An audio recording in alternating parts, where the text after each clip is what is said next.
You got your tutor ready? I got it ready. Tutor's ready. Toot it. Hey, welcome aboard the Tabletop Express. Call aboard. Right? Yeah, it's our third call aboard of the month, which does not happen January. often. That does not happen often. Does not happen Are often. we running out of ideas? Is that why? No. Oh. No. Did I say that on the air? No. We're not running out of ideas. So, for those of you that don't know, my name is Ryan, I'm Chris. I'm Anthony. and together we are the Call Aboard Choo Choo team. That's right. That's what I constantly refer to myself as. Do you? Yeah. Yeah. Oh, Wow. okay, cool. Yeah. Well, that's good. This is what's on your table edition of Call Aboard, where we spend the last episode of Call Aboard every month inviting you to call in, of course, call-aboard.com. That's right. Yeah. Call-aboard.com. Yep. And you can be part of a show. No, don't forget the hyphen. Call in, be part of a show. But the topic tonight is, as it is at the end of every month, the games that you've played in this past month. It's down here. So, What's on your table? yeah. So we're going to ask that question to you. What is on your table this month? Or what was on. Or what was on What your was? table? Yeah. But the name, that's What? what's on your table. So I'm just saying it. But hey, So what can you call in about? Anthony, tell us, what can you call in about? Well, you can call in about something you played in January. You can call in about anything that you want to talk about, really. Mm. it really is. It is. About It's an board open games. forum. About Yeah. board Yes, games. generally about. If not, we'll Yes. give you the heave ho. It is kind of an open. We'll play you off the stage. It is an open. It is an open. And look, if you missed a past episode and you want to talk about something, call and talk about that past topic too. We're cool with all that. Yeah. But And we'll do some reviews at the end of this episode as well. We got 5 of them. we have lined up. 5 reviews tonight that we will be going through, including some copies of games that we got at PAX Unplugged. And then there are a few other reviews in the pipeline that we may end up mentioning those games during, but we want to play a little bit more. But all that said, yeah, call dash aboard. The lines are open. Feel free to call in and be part of the show. And again, friendly reminder, if you don't feel comfortable coming on camera, that's okay. You don't have to put the actual camera on, but we would love to see your beautiful faces That's right. and chat with you here tonight. And you can call if you want to. You can also leave the chat as well. You can be in the chat and, Mhm. and chat, which we You already can got. call if you want to. Right? I was trying not to go into You can safety leave the dance. chat behind. Gotta limit Thanks- that to like 10 thanks for picking that seconds. up. So, you know. By the way, Marcel's in the chat. Hey, hey. Tyler's in the chat. Hey, hey. Zoe's in the What's chat. What up? everybody? Cool. Yeah, I believe Marcel's packing stuff up too. He's got a trip ahead of him to Yeah. he's heading up to the land of Mr. Rao pretty soon. What? To the Great White North? The Yeah. land of Oh, my Mr. goodness. Mouse. Yeah. I'm pretty sure that's what it says. Yeah. too. As you drive through. Yeah. Yeah. The land of The land Mr. of Mr. Rao. Right? Yeah. I don't know how close it could be to Mr. Danielle's Rao. in chat. Hey. Hey, hey. All that said, Ottawa, yes. yes, Ottawa. Ottawa, eh? Ottawa. He's There in we- Ottawa? No, he's not. Canada. I was referring to as a Man. whole. Oh, I get it. So That's like if someone was coming to Milwaukee Yeah. and you're like, oh, we're coming to the land of Yeah. Barrows. I don't know. you know, Canada's huge, right? I know Canada's very large. It's a very large country. I've been to Montreal. That's it. So look, for this month, I'm just interested. I wanted to ask. I know you track in your book, Yes. and I know you've got statistics. We're I not know, saying that in a negative way. I like no, that you do we it. love that you track in the book. Do you? We Yeah, do. we do. We do appreciate it very much. Well, I'll say the same thing I say every month when we do this episode.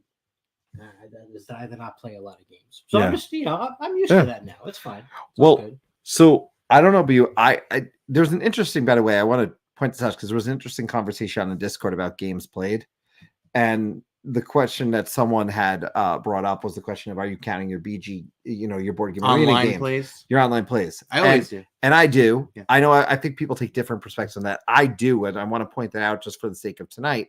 I do count my online plays, and in particular, most of my online plays now, however, I will say, are with the Discord. So Mm. it's also with a lot of these people that I do know. It's not. It's also just not random people. It's literally Yeah. all of you.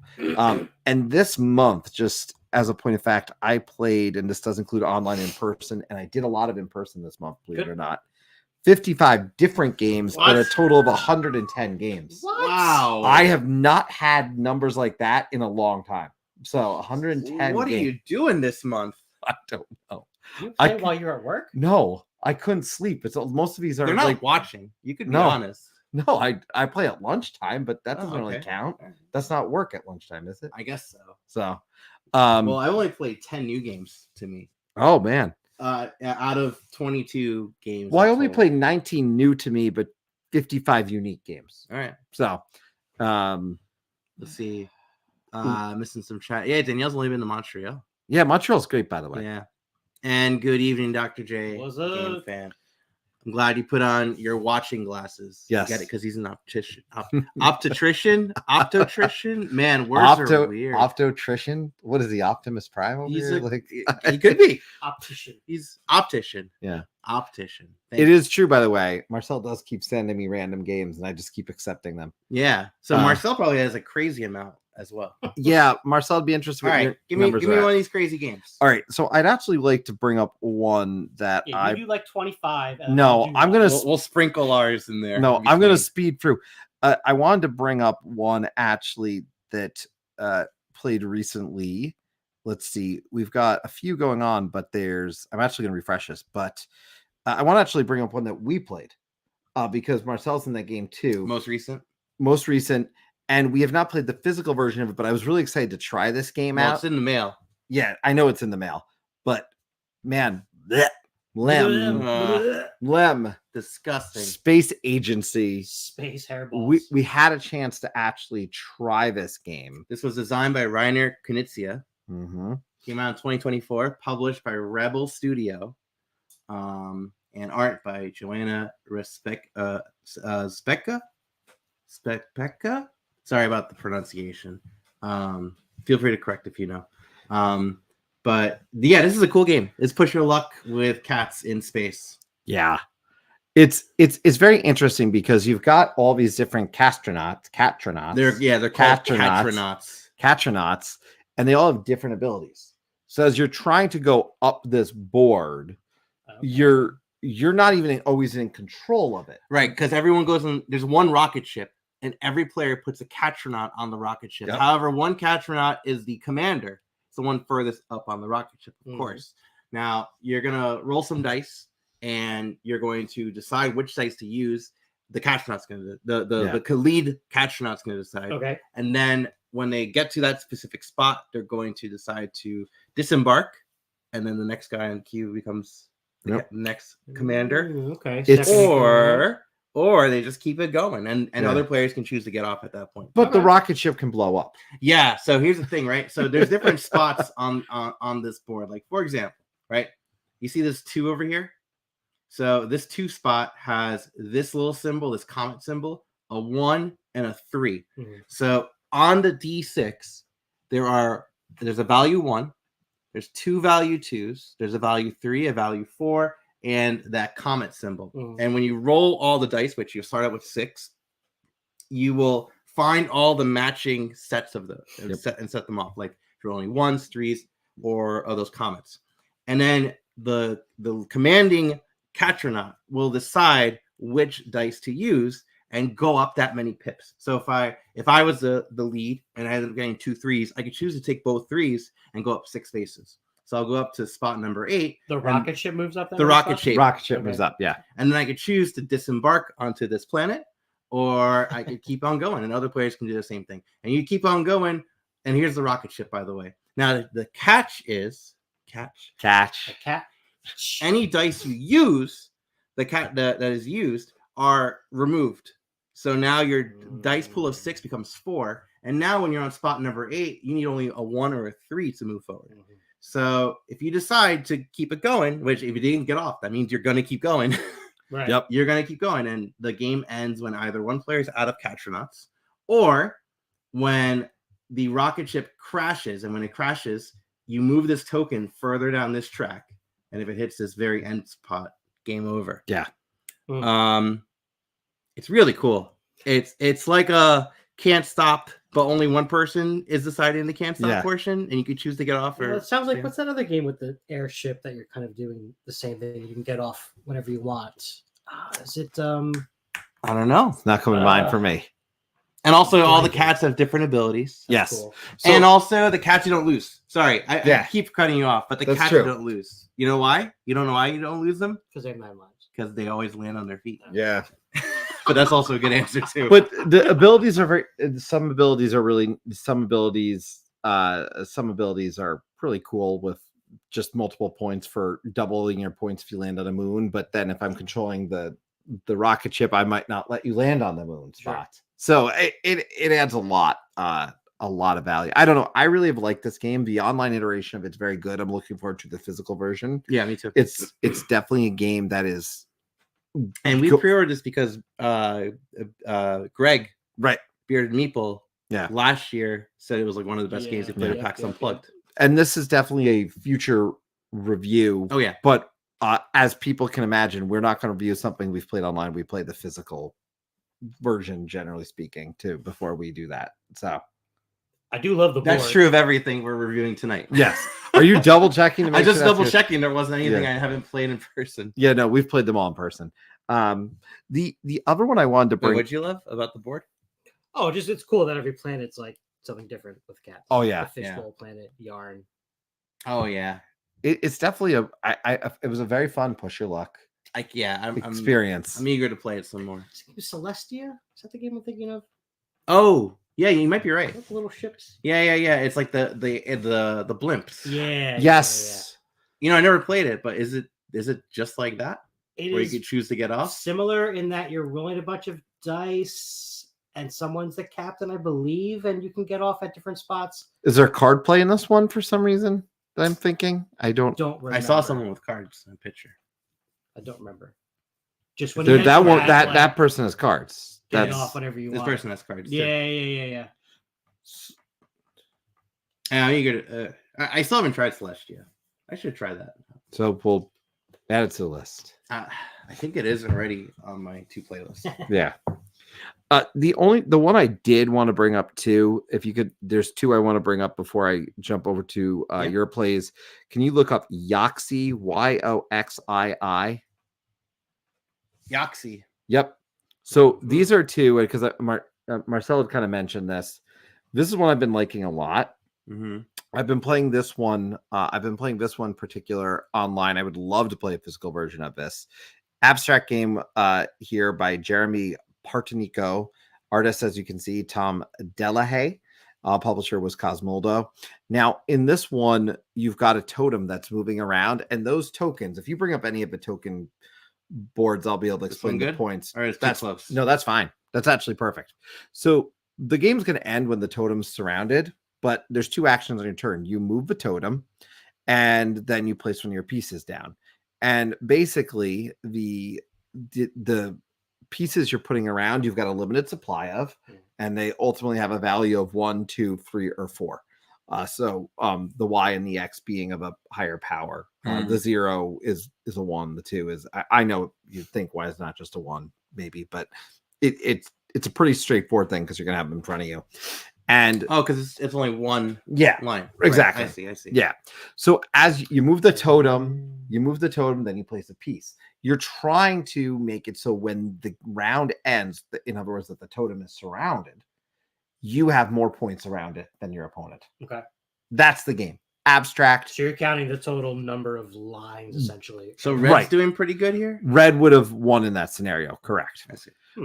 But again, say there was an X, say white had the X and the Y there, and red only had the circles, it'd be a different scenario because they have different point values. Right. But you have to think about what you're going to play, because you might get in a corner and say, I need to get this out of a corner because they're going to dominate me over here. I got to get it out back into the open. And it does start in the middle of a board. But it's 2 actions: move the totem, place a piece, move the totem, place a piece. It's a 2-player abstract. So of course, that is in turn end. You're allowed to jump your color. You're allowed to jump your color. Okay. Yeah. Nice. Yeah.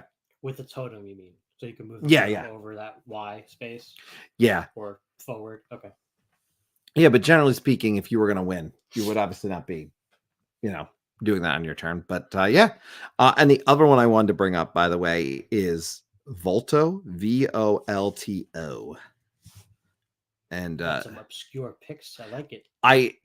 and Volto. Volto. Two families fight in order to become the next Doge of Venice. Yes. So if you go to the photos, there's not. I don't know if there's a ton on this one. So it's from Blue Orange. Blue Orange and EU. Yusuke. Yeah.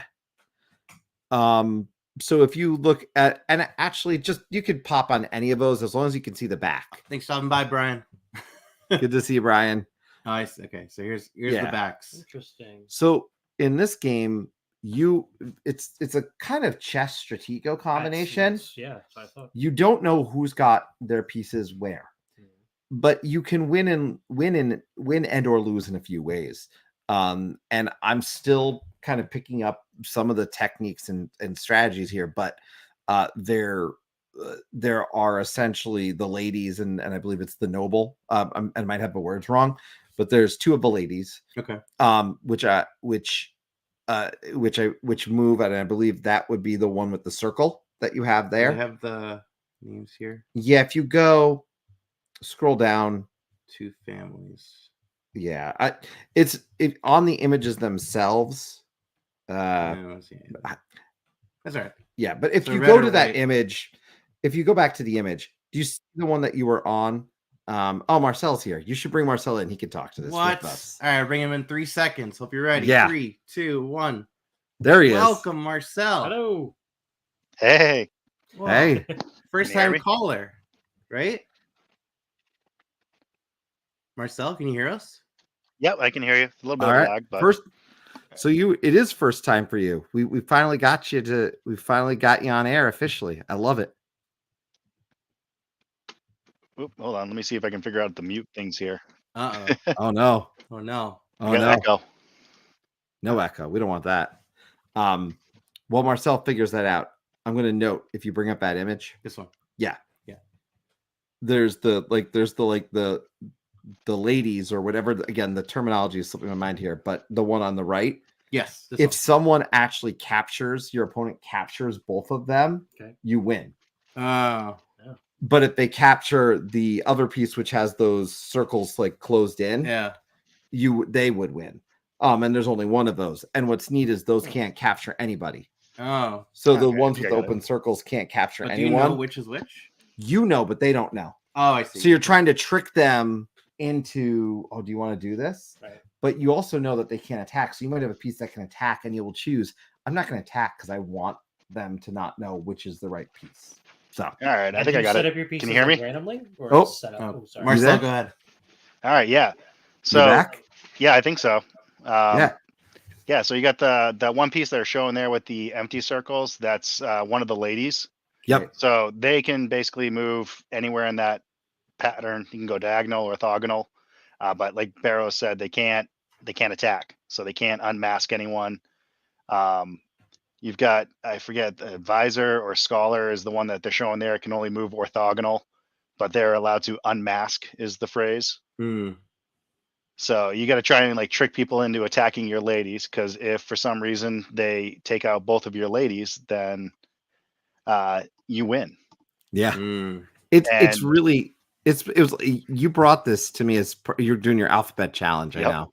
And you brought this in. I was like, this is pretty neat. So yeah, it gave me, it really is that chess stratego vibe, right? It's just kind of combined the two into a little, and it's a short game. I mean, we kind of did it. I know we were playing it online, but even online, it was in real time, a 15-minute game at most, if that. you really fly, or less at that point. So Yeah, for sure. Yeah, Nice. alphabet challenge, man. I'm finding some random games now. yeah, Which look, I got some love in the chat. Hey, spell my name right, Kristen.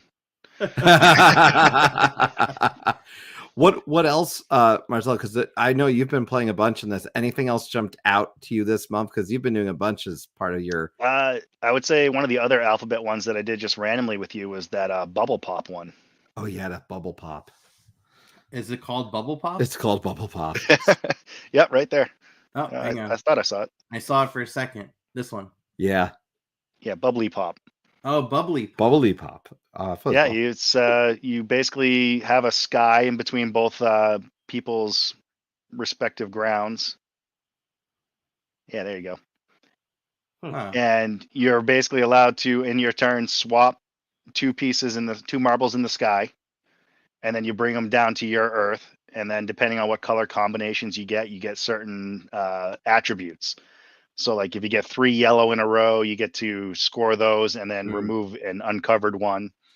The red ones are fun because I think you get to mess with your opponent's board and switch their stuff. Black ones you can't do anything with. So just a random, fun, quick game that we had ended up playing a couple of. And and on your turn, you're first bringing them in and trying to place them in strategic spots that are gonna mess up your opponent too. So how they're gonna play their next turn, hopefully. So it's interesting because and then eventually when your area fills up, the game's gonna end. So So if you can get them to basically crash out and then you can't place 3, so you're basically pulling 2 down to the Earth, whether they're vertical or horizontal. And if you can't place them, then you lose. And then at the end of the game, if for some reason everyone manages to keep their board clean, it's whoever has the most points. Yeah, the neat thing, because I don't remember all the ability of these, but all the different ones definitely have some interesting abilities. So it's definitely a game that I didn't want to have that identifier nearby if I was playing it. It looks like the old computer game too. Remember that one that was like you shot the Snood. It looks like Snood. Thank you, man. Good times with Snood. Snood. I do have to ask Marcel because I know I want to guess what game is on his want to play soon list because I know you did not play it this month, but can I wager to say on your hope to play next month list would be a little game that's not so little called Trick Shot? That is for sure on the list. I gotta find time now that the hockey season's winding down for the kids. Trick Shot second edition.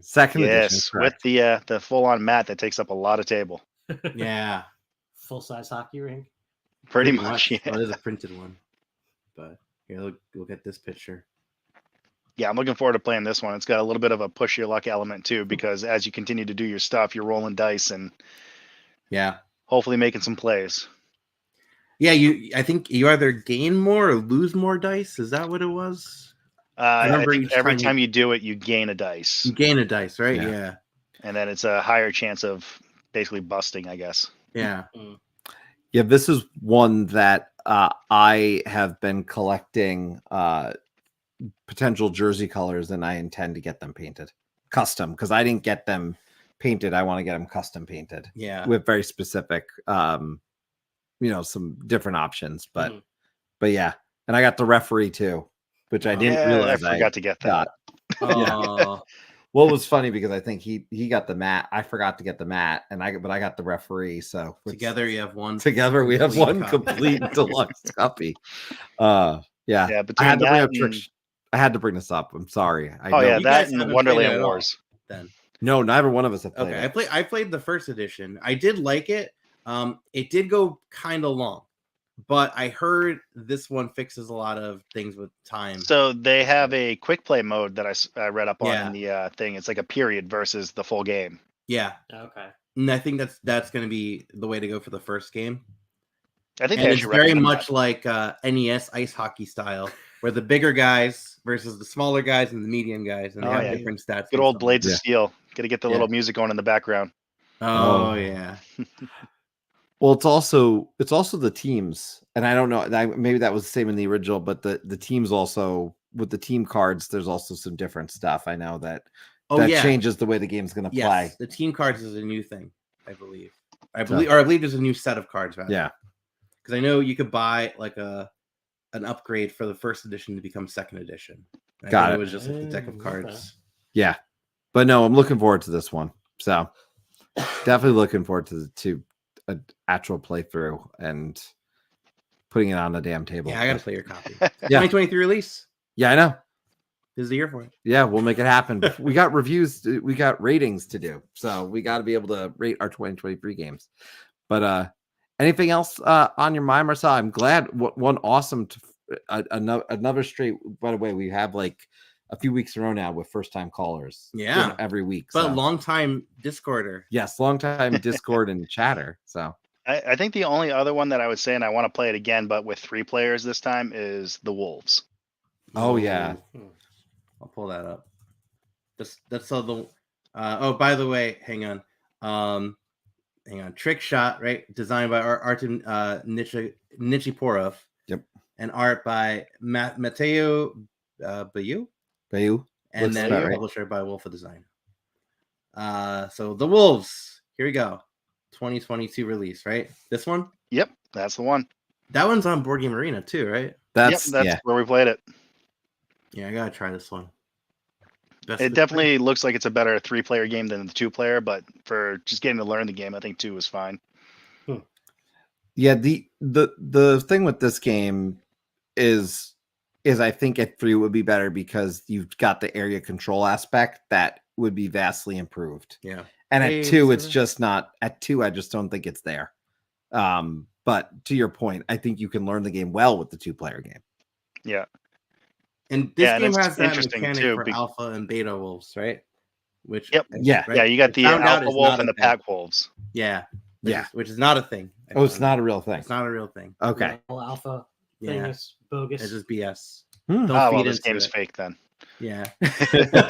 Early game's pretty good.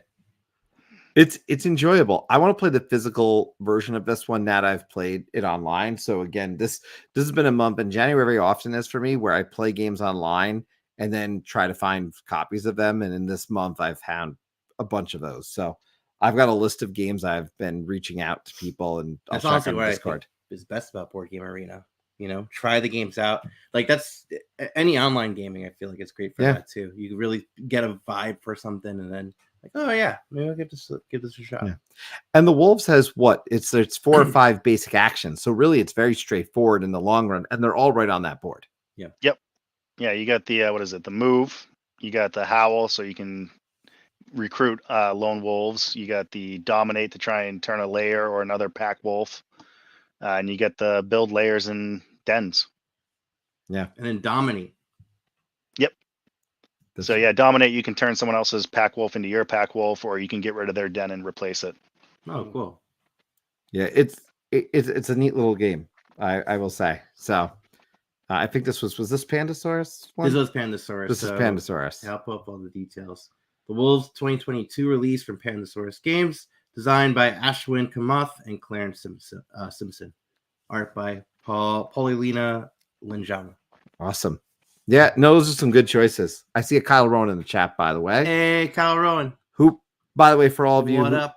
For anyone who has, Kyle did just put out for anyone who did back Vagrant Song that we've got till the end of March to do our backer kit, so we can't forget. We didn't do ours yet? No, we didn't. Ah, jeez. We have to do it. That's Gotta why I'm do it. saying it now, and now I can be held accountable because I told you. Yeah, this is the point too, right? So I do enjoy trying gaming on BGA, learning the basics, and then deciding if I actually want the game.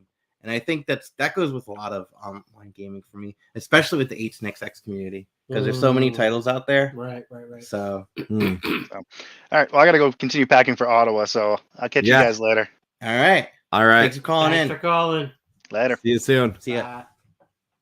Cool. That was Awesome. exciting. Yeah, first time callers, always fun. Yeah.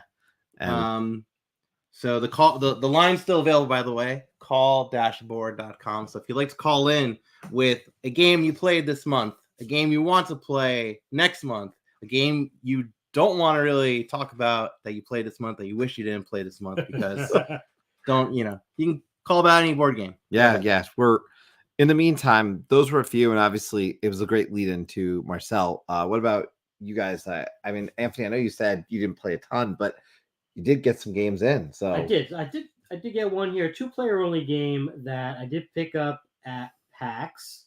And that is Toikado Duo. Whoa. Which I didn't even know was a thing. I saw it there and I was like, what? There's a 2-player only Toikado game? Yeah. And this is like a lot of fun. I love Toikado. It's one of my favorite games, really. And it's, if you've never played it before, it's described as a very relaxing Zen type game. It is definitely not a lot of, take that kind of thing. It's basically just going along this journey on the board, stopping at various spots to get points in different ways. That's really it. So in this 2-player only version, it does keep a lot of the same theme in that you're sort of traveling around the board, I forget the name of this. It's a specific island in the general area. But basically, you are controlling 3 different types of travelers. There's an artist, I believe, and then a pilgrim, and I'm forgetting the last one. Maybe These are the 3 right here, though. Right? Yeah. On the and they all move differently around the board. Is this one? Yeah. This one and this one. Yes, that's the artist. Okay. So again, so for example, in the regular Toikado game, one of the places you can stop at is painting these various murals of these landscapes. Right. And it's a set collection thing. So the thematic thing is still there. So you zoom in on the board a little bit. Sure. Each of the 3 characters that you control are going to move around the board in different ways. So one of them is going to go to all the outside spaces. One of them is going to go on those inside spaces. And then the artist, I believe, is going to go on the sort of region, large blocks around the board. And you're doing different things with each character. You're going to be trying to collect those points in different ways. But it's interesting because each character, plays differently, but you're controlling every one. As opposed to in regular Toikado, where you sort of get assign a random traveler and they have a little bit of an advantage in one way or the other. This is, you're doing all 3 of these different things. So I really enjoyed this. It had, I don't know, maybe a 30-minute playtime. It didn't overstay its welcome at all. It was pretty strategic, more so than the original game. I was going to say, this looks more strategic than Toikado, but you're kind of on a straight path that you're really picking, okay, do I want to go a little bit farther ahead than where the other person is? Because I can't go where they are. So maybe I'll jump 2 spots ahead and leave this other spot open to someone else. Is this all the mechanic, though, where the person who's at the end gets to keep going? No, because you're not really going in a straight line. Yeah. You're just going around. So you can go in any direction. You can go back and forth, whatever's kind of beneficial. So again, you're either going around trying to paint things, and the more you paint, you reveal more points on your painting board, or you're trying to sell things, so you can basically just a little bit of a pick up and deliver thing. If you're the merchant, you're using the merchant character, you're going to go and pick up wares and then sell them for different values at different spots to people who are walking by. I really enjoyed this. For the 2-player universe that it is, takes from Toikado, it is much meatier. Not that it's crazy heavy or anything like that, but because it's 2-player only, and you're like going. I think I saw it's a 1 point. BGG, I think it was a 1.8, so it's definitely light, but it seemed, to your point, it seems significantly, I don't want to say significantly, but it seems more strategic. Which it is much more thinking, right? Because in regular Toikado, when it's your turn, like you said, you have like a few options, and you can jump ahead, but you can't go that far ahead because there's those checkpoints that you must stop at before you go any further. And you don't really want to go that far ahead because you're going to give your opponents, more options. More options. Yeah. So really enjoy this one, Chris. If you want to borrow this, I think you and your wife would probably enjoy it. Yeah, I definitely. Or you and Tez, maybe. Yeah, no, I'll definitely take you up on that and try that out. So yeah, no, that's also from Anton Bowser. So same designer as the first game, same illustrator. I'm assuming the artwork is extremely similar, so I'm assuming that as well. Probably. I hit the old. Yep, same. Yes. And then Funforge is publishing on this one again. So yeah, highly recommend Toikado Duo. I was very impressed with that game. Can't wait to play that again. Do you like it better than actual Toikado?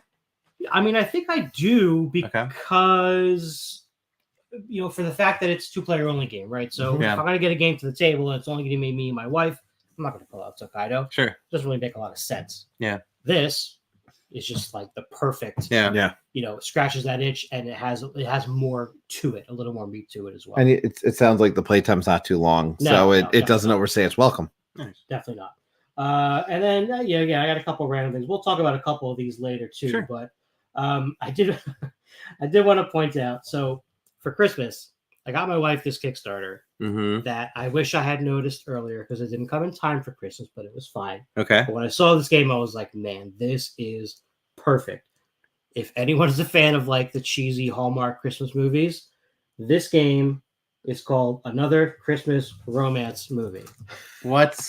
It is Let me pull this totally what you Oh my God. That's what it looks like. Yeah. Like 100% AI generated art through the entire game. But it's funny. It's really just dice roll. It comes with so many dice. I think it's the most dice I've ever gotten in one game before, to be honest. More than spots? Yes. Spots More than- has, Spots is 25, I think. This is much more than 25. Okay. That's a lot of dice. A lot of dice. They're nice Christmas patterns there and Yeah. symbols. Really, you're just trying to complete the kind of 5 stages of your cheesy romance movie. Okay. From the meeting to how they fall out of love, or something comes back from the past, and all the way up to the happily ever after. You're rolling dice. You're going to place them on your different movie elements, and all the characters are like the fun-loving uncle, or Miss Small Town, doesn't like Christmas anymore, like all those tropes that and love from those movies, or hates from those movies. But it's a lot of fun, and it was just the perfect gift for her. I won the game, which was even funnier because I just shouldn't win that kind of game. But if you have anyone in your life that is a fan of these movies, I highly recommend picking this up, as it's almost borders on a gag gift, but it's a playable game, and it's not the worst game in the world. It really 45 minutes accurate? Yeah, I guess so. I mean, you do a lot of like hemming and hawing about some stuff, and then there's obviously it's not crazy downtime, but you're going to talk about what the plot twists are and things like that. 84 frosted custom 84 dice. Oh, Yes, that's so much more than a lot more Spots. Yeah. I mean, it's like I have 3/4 to- of the box is dice. There's a few games I have that have a lot of dice, but I don't even know if they have that many. That's a lot of I mean, Thunderwork Games, a bunch of their games have a ton, Sure. but that 84, I don't even think it's 84. It's cute, and when it's all over, you have a complete movie, and you sort of like put out your cards and sort of like tell the story. So yeah, it makes for some nice casual gameplay and some laughs, and got a good holiday theme going on. Oh, that's funny. So yeah, that's another Christmas romance movie. I saw it, I was like, I can't believe this is real, but I have to get it. There you go. Yeah. Oh, that's funny. Thanks. All right. That's a 2023 one too. It sure is. I don't think it'll be on my top 10. But you never know. It's not going to be. I might look back and notice I only played 10 games, and that might have to be number 10. I will. I I will doubt it. No, that is. I will say you have not played enough games. No, that you've definitely played more than 10 games from 2023. I promise you. So we got one in the wings. Yeah. Wing him in. This is 4th time in I a think- row. He's a regular. I don't know. He's consistently calling in now. I love it. Well, we'll bring him on in 3 and 2 and 1. Welcome back, Tyler. Howdy, how we doing? How are you? I see you have board game BG stats ready. I to do. go. I had to look it up. I was like, I got to prepare myself a little bit to see what I played and what I did and like how many I did. So, but yeah, it's I think this last month was the second most games I've ever played in a month, and I don't track my online plays though. So I had 50 plays with like 38 games. Nice. So it was the only higher month was October, when I decided to do solo October. Oh yeah. Play the full whole month of a solo game a day. So I envy that. yeah. My Octobers are always slammed, so I envy. Ghost. So, but go ahead. Yeah. So honestly, and this is, I don't know if Mr. Rouse is still in here or not, but one of my like most favorite plays was actually Cavern, which found from him, which then I ended up backing on Kickstarter as well. And it's this like roll and write. This one? Yeah. Yep. It's roll and write like D20. It's not even out yet, but like it's on Kickstarter, and the designer of the game, Brad, I forget his last name, but he if you reach out to him, like he emailed a bunch of like sample maps, and I have them on my tablet, and I just roll a D20, you make a couple movements, and then if it's a white, a solid white background that you land on, you have to roll for a trap. If you hit 3 traps, you're gone, you're dead, and you have to kind of start over. But you're working around to try to get these items, different swords, like the skulls are bosses that you have to battle, like floor bosses that you have to battle, and then there's greater levels that you have to roll a certain amount with, and it's super fun. It's going on right now on Kickstarter. I'm not trying to promote anything, but it's one of those that I think I played it like 4 or 5 times. It's up there with Rolling Realms as one of my top plays of the month. Nice. So it's a really fun game, and it's simple, 10, 15 minutes if you're rolling quick enough and you're not getting distracted by kids or anything like that. Mr. Rao because I was in the chat with you that same Yeah. night when Mr. Rao was doing a stream, and it looked really interesting. I didn't get to stay the whole time. Yeah. But I know the designer had jumped in at one point Mhm. and was hanging out in the chat, and it was very interesting. And these, Oh wow, it's cheap Yeah. too. oh, it's not much at all. Yeah, I mean, what, $5? 6 Canadian. Yeah, you do the expansion one, and it's like $9. And then right now there's one of those levels is like 50, and they're all taken, but you get to help create a custom map. So that's cool. Nice. not only you're getting like, Whoa, so I know if this you do guy. the $9 Canadian Hey, look at level, you get like 10 maps plus the 5 custom maps. So you're getting 15 maps with that. So it's a really good deal for it. Yeah, it looked really interesting. I need to go back and watch the full video that Mr. Rao did. I'll try to find that after the fact, maybe add to the show notes. But it was an interesting play, and people should definitely, I think, check this one out, because if you like a roll and write and you like print and plays, this was definitely one to keep your eye on. And again, the cost is right. I mean, I was just thinking about that, and this is not a complaint, but I was thinking about the cost of one like this when I just got my print and play in, and you might appreciate this for not my print and play, but I got my copy of French Quarters in, and they're talking about they might make a printout to make some of the icons larger on the maps for French Quarters.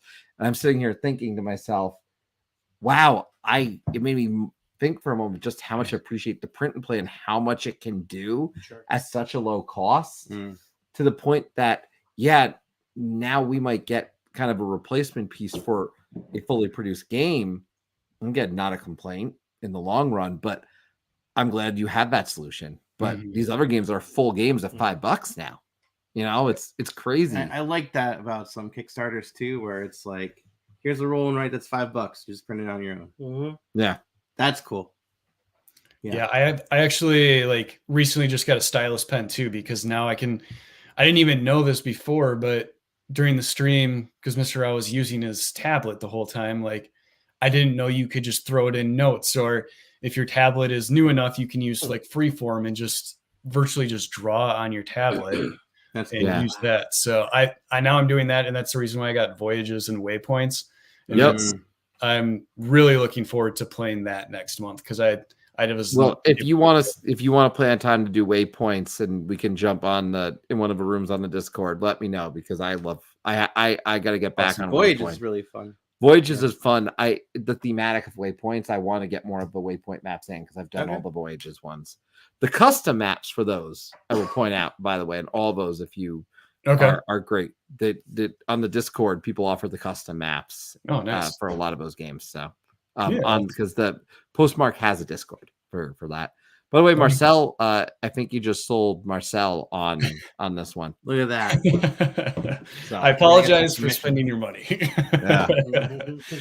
No, otherwise, the one other game that was new to me this past month that I really wanted to play at a convention I was at back in September of last year was Wild Tiled West.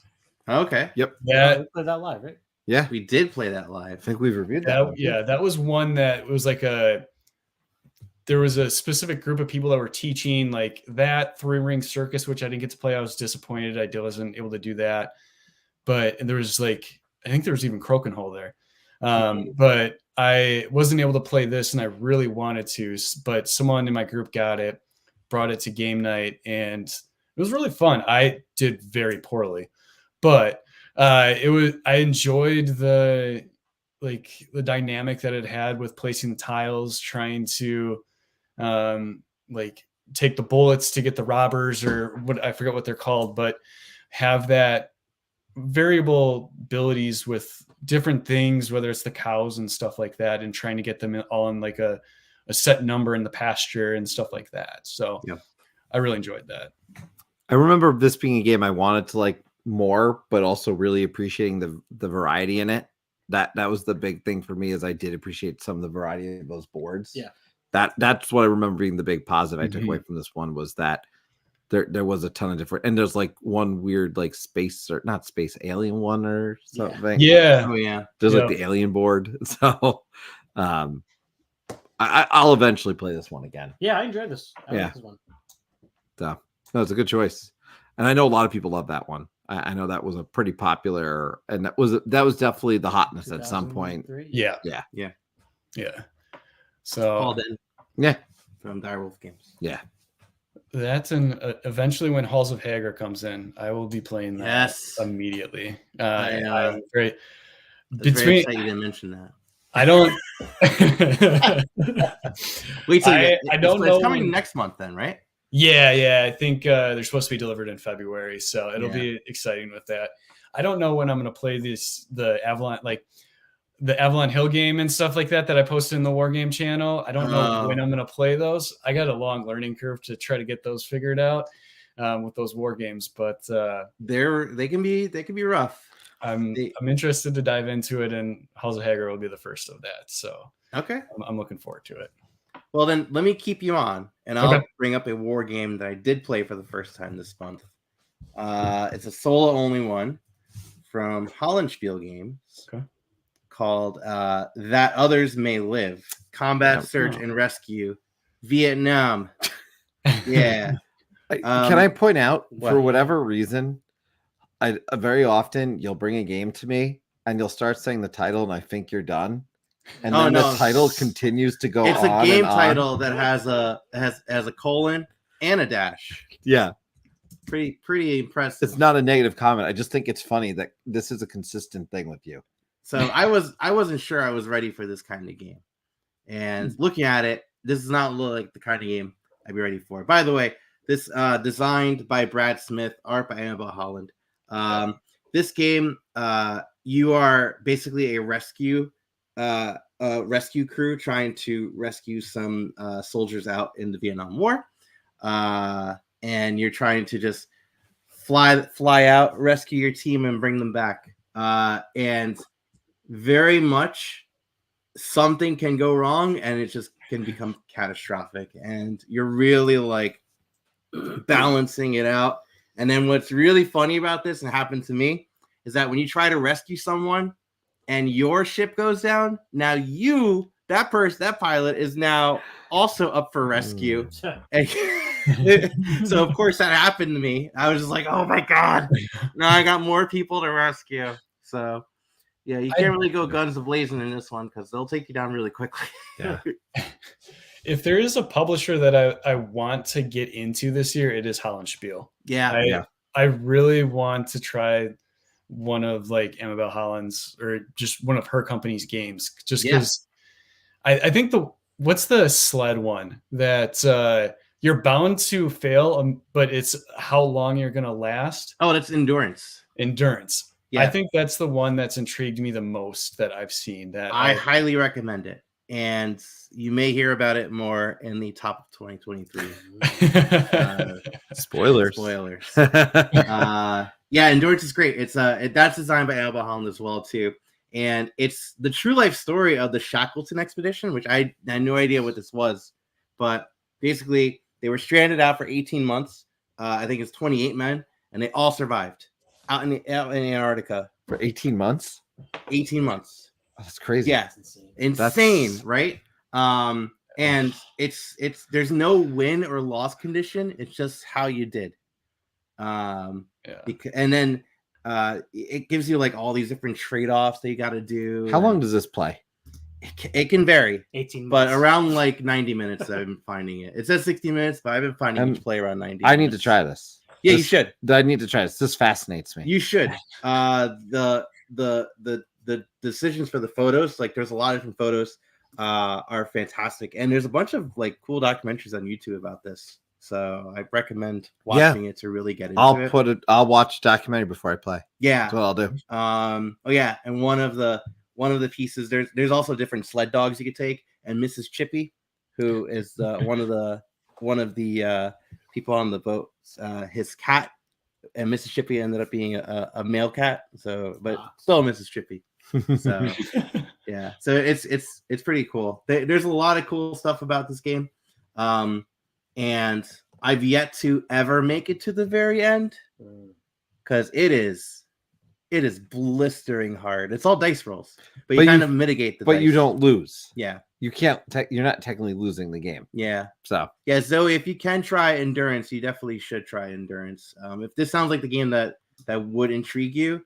It's a fantastic solo experience. It is very down on your luck kind of thing. When things go well, they go great, and when they don't, they go poorly. There's a certain point in the game too where you have to split up your entire party into lifeboats, and you're splitting them up in different lifeboats, and you have 3 rounds to roll number of dice based on the number of blue crew members you have, which are ready. And basically, when you roll those dice, you have to allocate them to those things. Like in this case, you need 2 pairs, right? So you get 2 pairs, you remove that card and move on to the next card underneath it. In order to actually succeed, you need to get all of those cards out per boat. And whatever boats don't have it at the end of the 3rd round don't make it. Oh, wow. It's crucial. And you have to also, you notice there's room for people, but also room for your supplies as well, too, that you'll be holding on to. And every time you use your supplies, there's a chance of them that they'll get spoiled and ruined. Oh, man. Yeah, it's a game where you start off with everything and you just slowly just go away. Yeah, which makes sense. It's an 18-month survival. Put this on my list to try. Then I gotta. That one will get to the table as where Halls of Hagrid didn't. I promise. I actually have it. It's right over there. I know. I watched you set it up, and that's so good. It's. I do recommend that for sure. Other Hollandsfield titles, if you want. If you like 2-player games, definitely do Field of the Cloth of Gold. The Field of the Cloth of Gold. That's on Rally the Troops, right? It is. Yeah. I'm happy to play it anytime. It's so good. It's fantastic. Yeah. So good. Yeah. So definitely try that out. And if you like solo gaming too, Heading Forward is phenomenal. Heading Forward? Okay. Yeah. That was designed by Jean Dubois, but it's published by Hollandsfield Games as well too. Yeah. Oh, Rachel in the chat, by the way. Hi to Rachel. Hey, Rachel. It's something with Amabel Holland and just the games she puts out are just so interesting. Well, that is our product we're going to be streaming next month. I know that. Yeah. Okay. Yeah, she's a character on social media.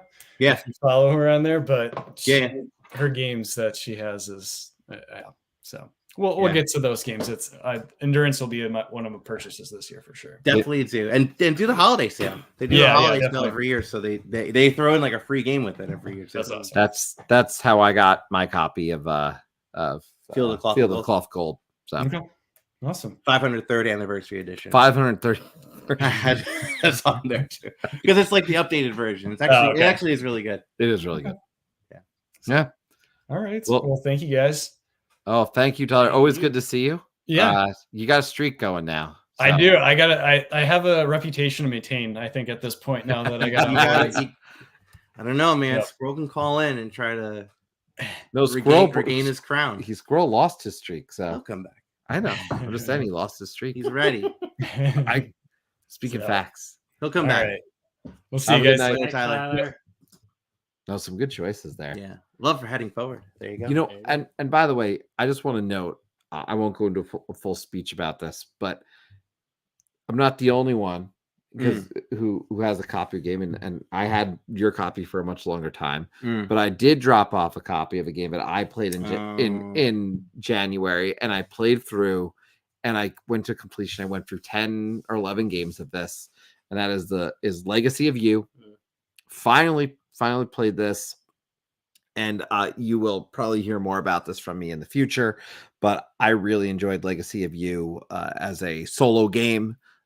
It really interesting choices, challenges that come up as you play this game that will go into the next round of the game. And the game plays until you have either won 7 victories or lost 7 times. Are there gonna be spoilers in this? I just kind of click around. I would just say this one's okay.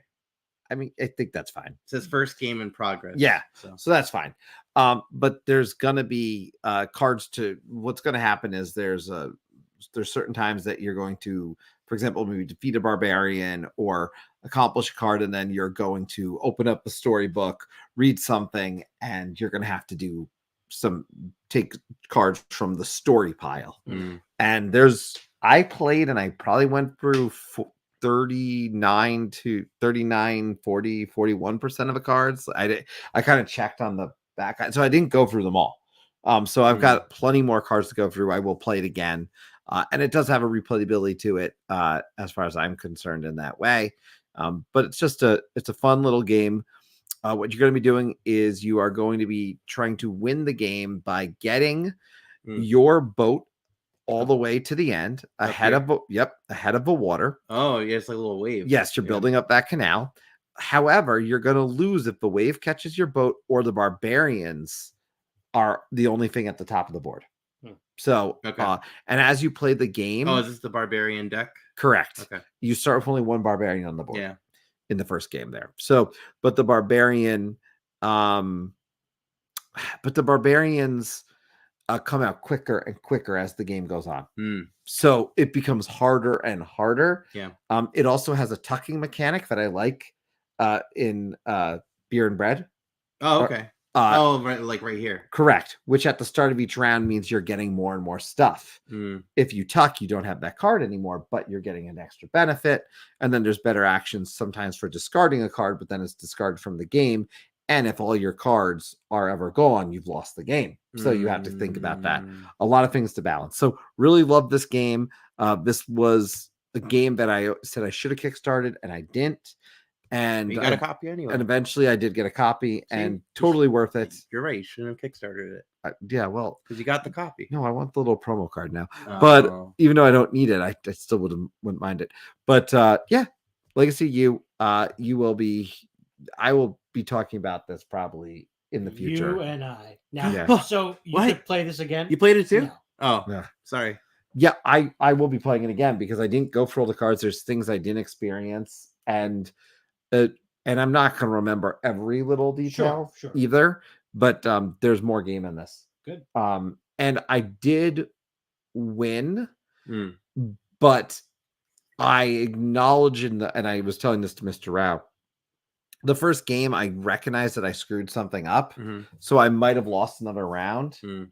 And so I want to play it again, and I bet you I might lose more rounds, I might lose less. I don't know because I know how to play now, but we'll see. But I'm going to play it again for sure. Tyler reminding you that you could have got it from Danielle with the promo card. Yeah. Yeah. I know.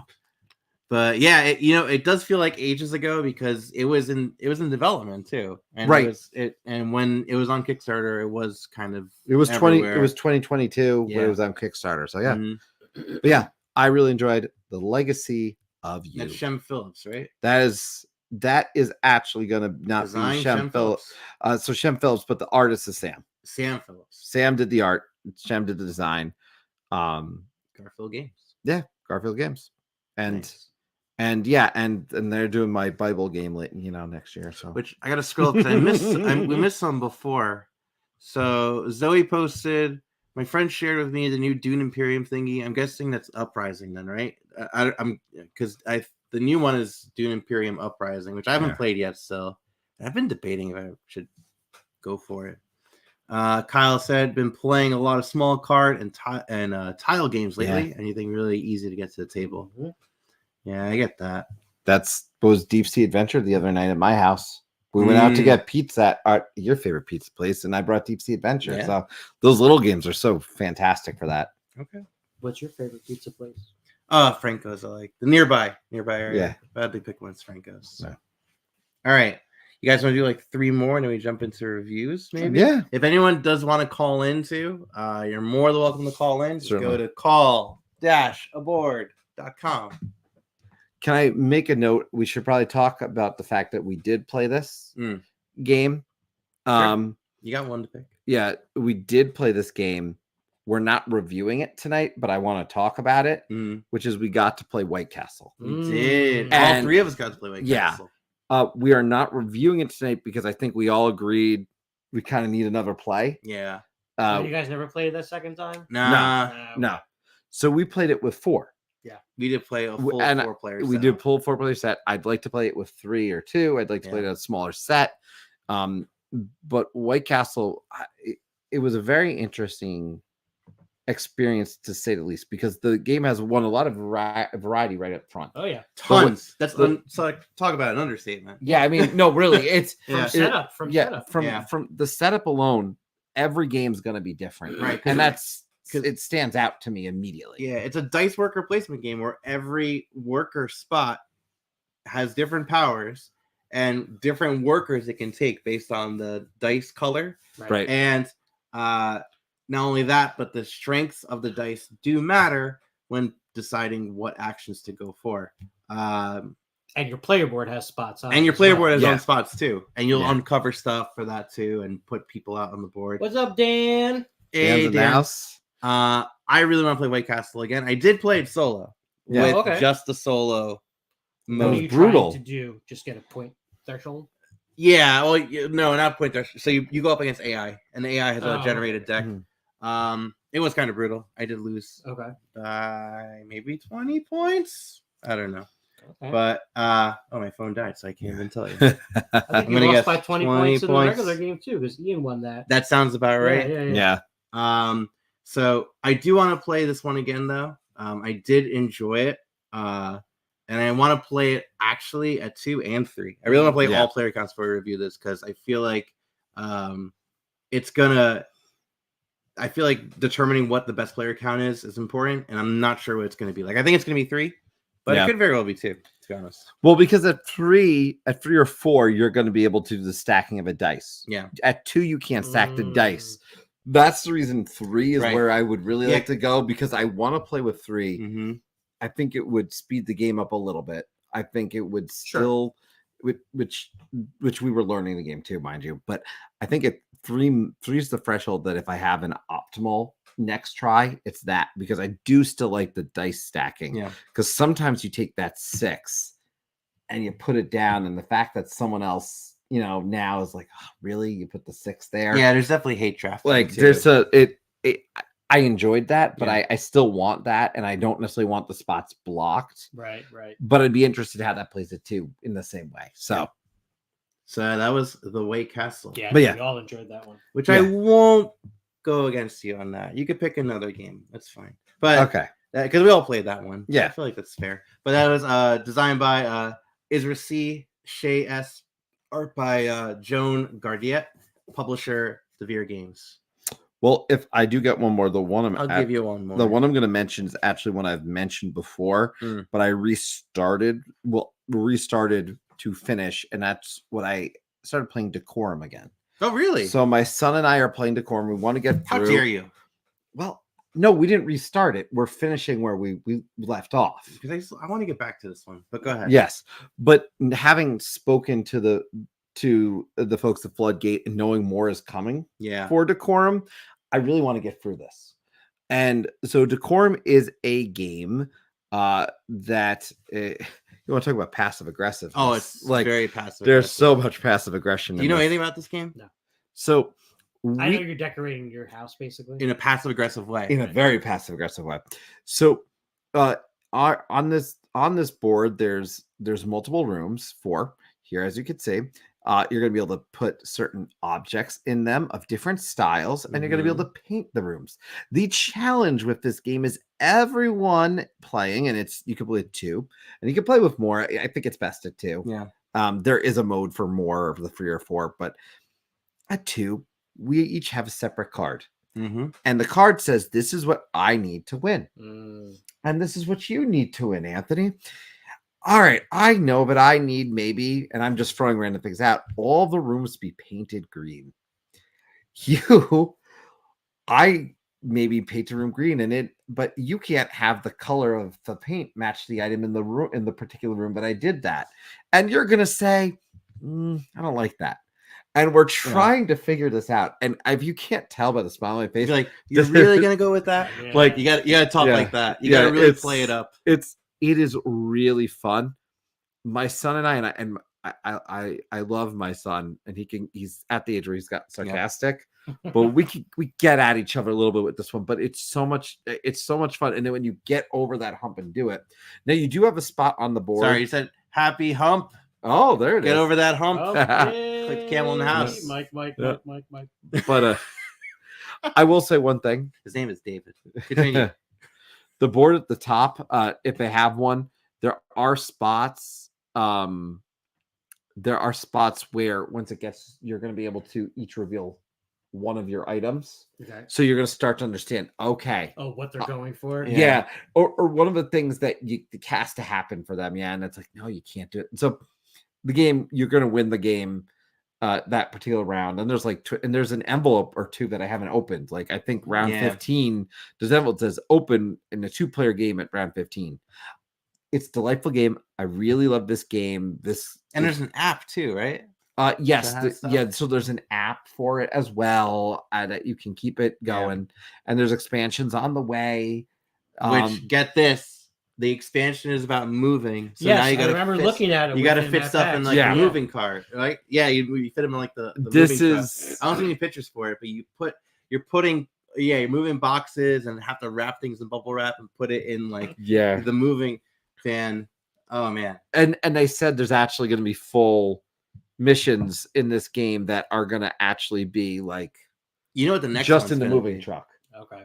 Like, so the next one is going to be like shopping at IKEA. oh my Shopping God. for the furniture. Yeah. That's got to be a thing. Yeah. You know, and then assembling the furniture.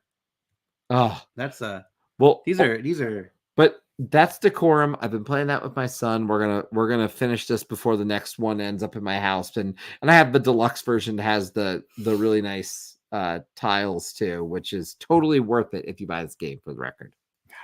we got to play this again. Oh, I'm happy. I want to just fly through them. We could Yeah. we could fly through a bunch of them. Yeah. Because it doesn't take you can get a game in a half hour and then go into the next one, go into the next one, and it's easy to reset up. Game's very simple to set up. Okay.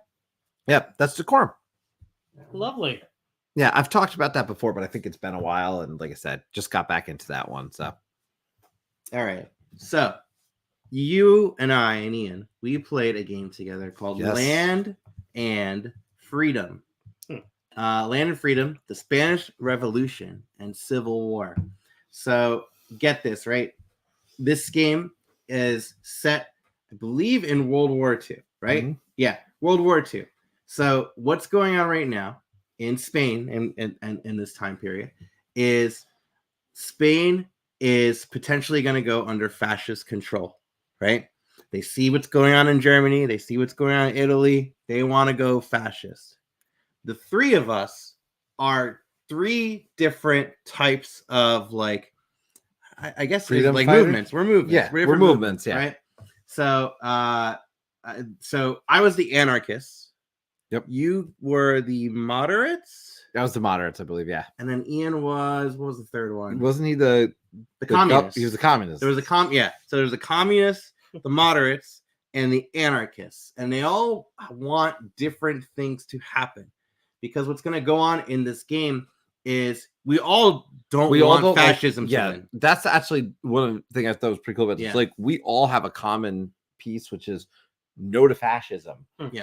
But we do not agree on other things. And we have certain things that we do agree on, but not it's all the way. balanced in that way, you know? So we want to make it through the game without losing, which we ended up losing.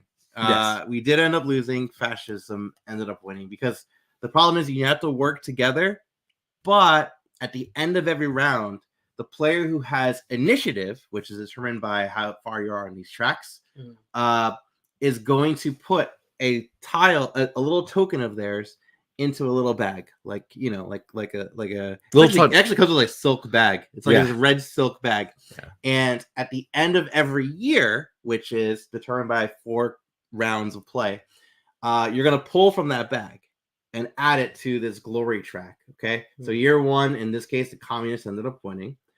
In year 2, the moderates and the communists had one. In year 3, the communists had one, and then 2 for the anarchists, 1 for the moderates, another for the anarchists, another for the communists. So you add up the total, and that player is going to win.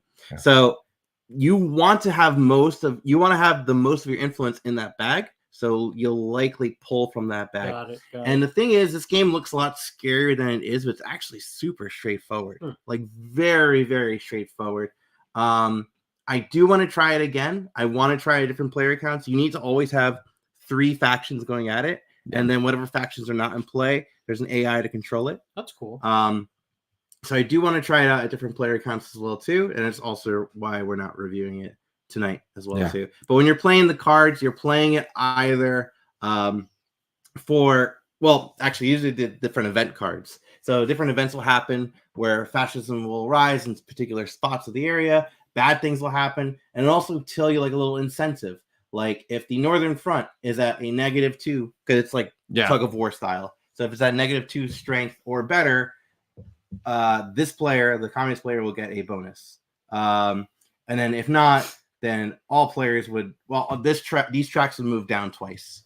So you may want the tracks to move down twice. You may not want them to move down. The big reason I want to play this again, by the way, is because one of the areas that was particularly impactful to me got destroyed early on. Yeah, and I felt handicapped the rest of the game, and I want to see if that balance. I have the questions on the balance. Right. Yeah, but I really enjoyed the play. So, but I did it. It was an uphill battle for me but I will say we also did learn really quickly, work together a lot in the first round. You have to, because if you don't, you're not going to win the game. You're all going to lose. Like we all lost this game for that reason. And so that first round, you have to, even though you're trying to win. This sounds like a great tool to implement in a classroom, doing a unit of study on this time period. You know? Yeah. Mm-hmm. And also too, so cards can be played either for the action, like these texts right here, and when it does, it goes gone, right? Okay. It's gone out of the game.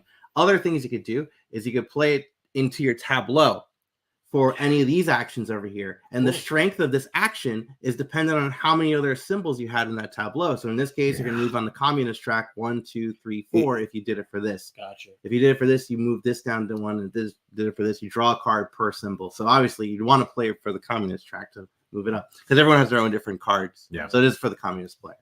And then different bonuses happen when you pass different marks. Yep. So you'll get different triggers that'll happen. It's really cool. I definitely need another play of it, but this is one, just so people know, definitely a future review. Because and I was talking with him. I think you might enjoy this too. Yeah. Because it's actually like, it looks kind of intimidating, but it's a 2.5. It's pretty straightforward. No, it's definitely I think the 2.5 is a fair weight. Yeah. So this was designed by Alex Knight, published by Blue Panther Games.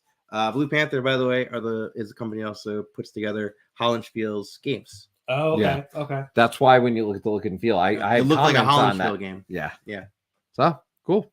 And that was Land and Freedom, the Spanish Revolution and Civil War. See, look at that. It was a long title. Yeah. A Anything colon there. Yeah. There was one colon. Yeah. And 2 ands. Go ahead. Before we go into review land, any other game you want to bring up? I'll do one more quick one. You said you talked about playing with your son. So I played a game with my son. This is a very old game, but he got it for me for Christmas. And so we finally busted it out. And that's called Yahtzee. What? Yahtzee! like Yahtzee? Yahtzee. Just not like old... Yoxii. No, not Yinxie or Yoxii or Yoxii. It's Yahtzee. Just Yahtzee. Okay. All right. So, I mean, odds are you've Designed by played Yahtzee Edwin S. before. Lowe. I had I didn't know there was a designer. Publisher, public domain. When I was impressed with this play with my son, it was just like a proud dad thing, because for a couple of reasons. One, the score sheet is very small, and we have like the to-go one, so it's like half a score sheet unfolded, right? So the boxes are really small. Yeah. And he wrote his own numbers, and he did so good writing like these little tiny spaces. How old is he again? He's 4. He's 4. Okay. He's 4. And he wrote, the numbers were legible and stuff, and I didn't have to like fix anything. But the other cool thing was that, obviously I was coaching him in terms of, what can you do with this role that you have? What's kind of the best thing to keep or whatever. But, he loves math. Like, numbers come very natural to him. So him being able to tell me that 3 5s is 15 or 4 2s is 8, I was just like blown away. Yeah. And he was counting like not even like on his fingers. He was just like doing this. And he's like 15, 8. He even figured out that 2 6s is the same thing as 4 3s. Whoa. And it was just like this mind-blowing moment. That's so I was so awesome. proud of him. He didn't win, obviously, because I won, because it's Yahtzee. But he really liked it. And I know he's going to want to play it again. And what a great entry point, right? There's so many games that we know of in our hobby that have based a major mechanic off of this. Yeah. Roll 3 times and, keep what you want and re-roll if you want. It is you know? the rolling right. It is the original rolling right. One- right. So One of my favorite games, actually, that is, I just call it Marvel Yahtzee with cards, is Rising Thanos. Oh, But that core mechanic Yeah. came from that, and it's Mm. one of my son's, for the longest time, was his favorite King of game. Tokyo too. King of Yeah, Tokyo, King of absolutely, Tokyo has the absolutely. Yahtzee mechanic. And he's actually played that before. And I forget what it was, but he never really wanted to leave Tokyo. Mm, And so, I mean, you get you destroyed. get destroyed Yeah, if you yeah. just stay there. But he loved the monsters. But yeah, this Yeah. is just, I'm glad that he likes this. It's a great jumping off point. And I was just really proud of watching him play. And he stuck it Yahtzee out. was ahead of its time. So Yeah. I prefer Yeah, for sure. Farkle. I haven't played Farkle. I don't think I've played Farkle either. Which one came out first? The Farkle or the Yahtzee? Yeah. Farkle, it's 1986. It says. Well, no, wait. Oh, that There's can't a be the first traditional. one. Yeah. Hang on. Is there a difference between these two? I don't know. Huh. Traditional push your luck game. Well, Liar's Dice, I would put. Yeah. Pretty high up there too. That's true. Yeah. Well, That's my last one, Yahtzee. awesome. But let's get on to some more modern stuff. What? So let's get some reviews in. Let's start with Alphabetical order. you got an order already? We could do Cartagena. That's not a Cartagena.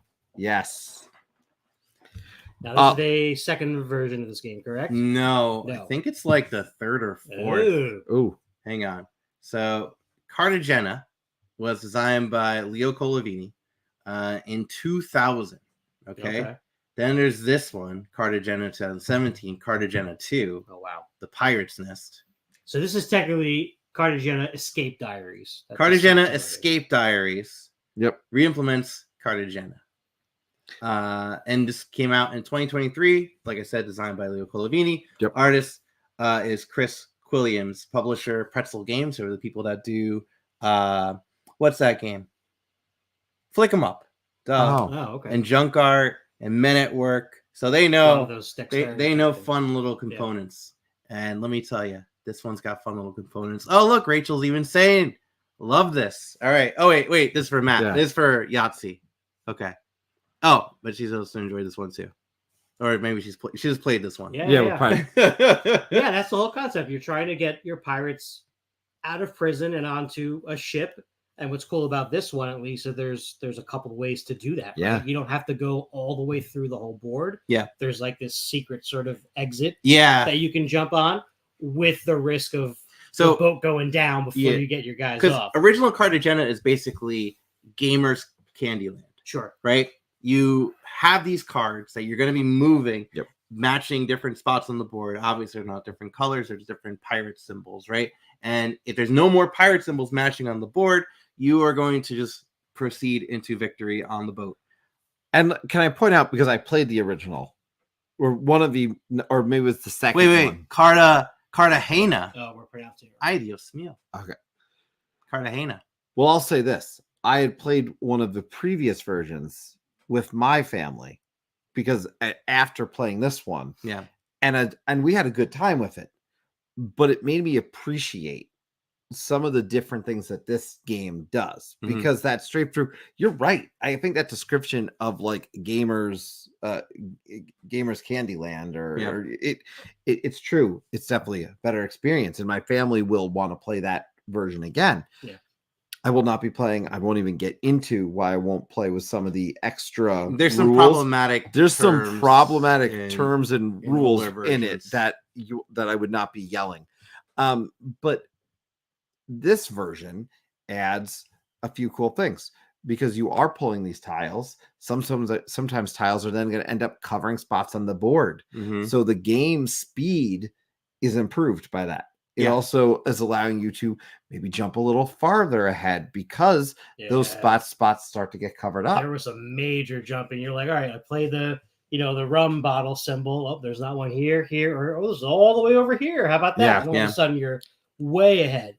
What I liked about it was it's tense by nature, right? Because you're trying to get out, but also you really have a very limited amount of cards in this game. Yeah. Yeah. Right. And if you want more cards, you're really sacrificing kind of like a turn to get them Yeah. to do more stuff. So I like the trade-off, and there was a lot of weighing of options in this game. I enjoyed this one a lot, and the components were really fun. Yeah, you definitely have to make some tough choices in this game. It's a step up from, like I said, that previous version, Sure.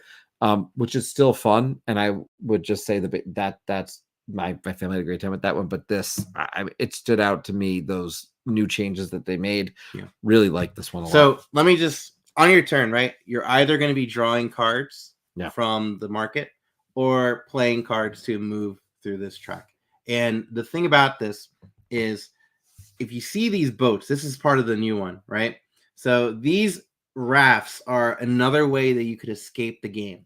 And this is very much a push your luck kind of mechanism. Yep. Because what's going to happen is some of the cards are going to have like a gold background or a gray background. And if they have a gray background, you're going to draw from a set of tiles and take a look at to what kind of object it is. And if it matches anyone's on the board, you just kind of cover them up. But if it's a crew, it's going to cover up one. If it's a hole on the boat, it'll also cover up one. And the thing is, if there's ever a spot when there are 3 crew on there, including your own members, that raft makes it out. But if there's ever a case where there are 3 holes on the boat, the raft sinks. Yeah. I found that really fun. And you could get stuck at that area too long, which is like in the middle of the board. Yeah. So you can either hang out in the middle of the board and push your luck to win, or you could just go full on to the end. Yeah. Because there's gonna be a certain point where if you have too many people far out and you're just stuck one behind, you have to go one time at a turn because there's no one you can leapfrog over. Yeah. So I really like that aspect. And there's also the captain modules, which come with the little cute pirate hats you put on one guy.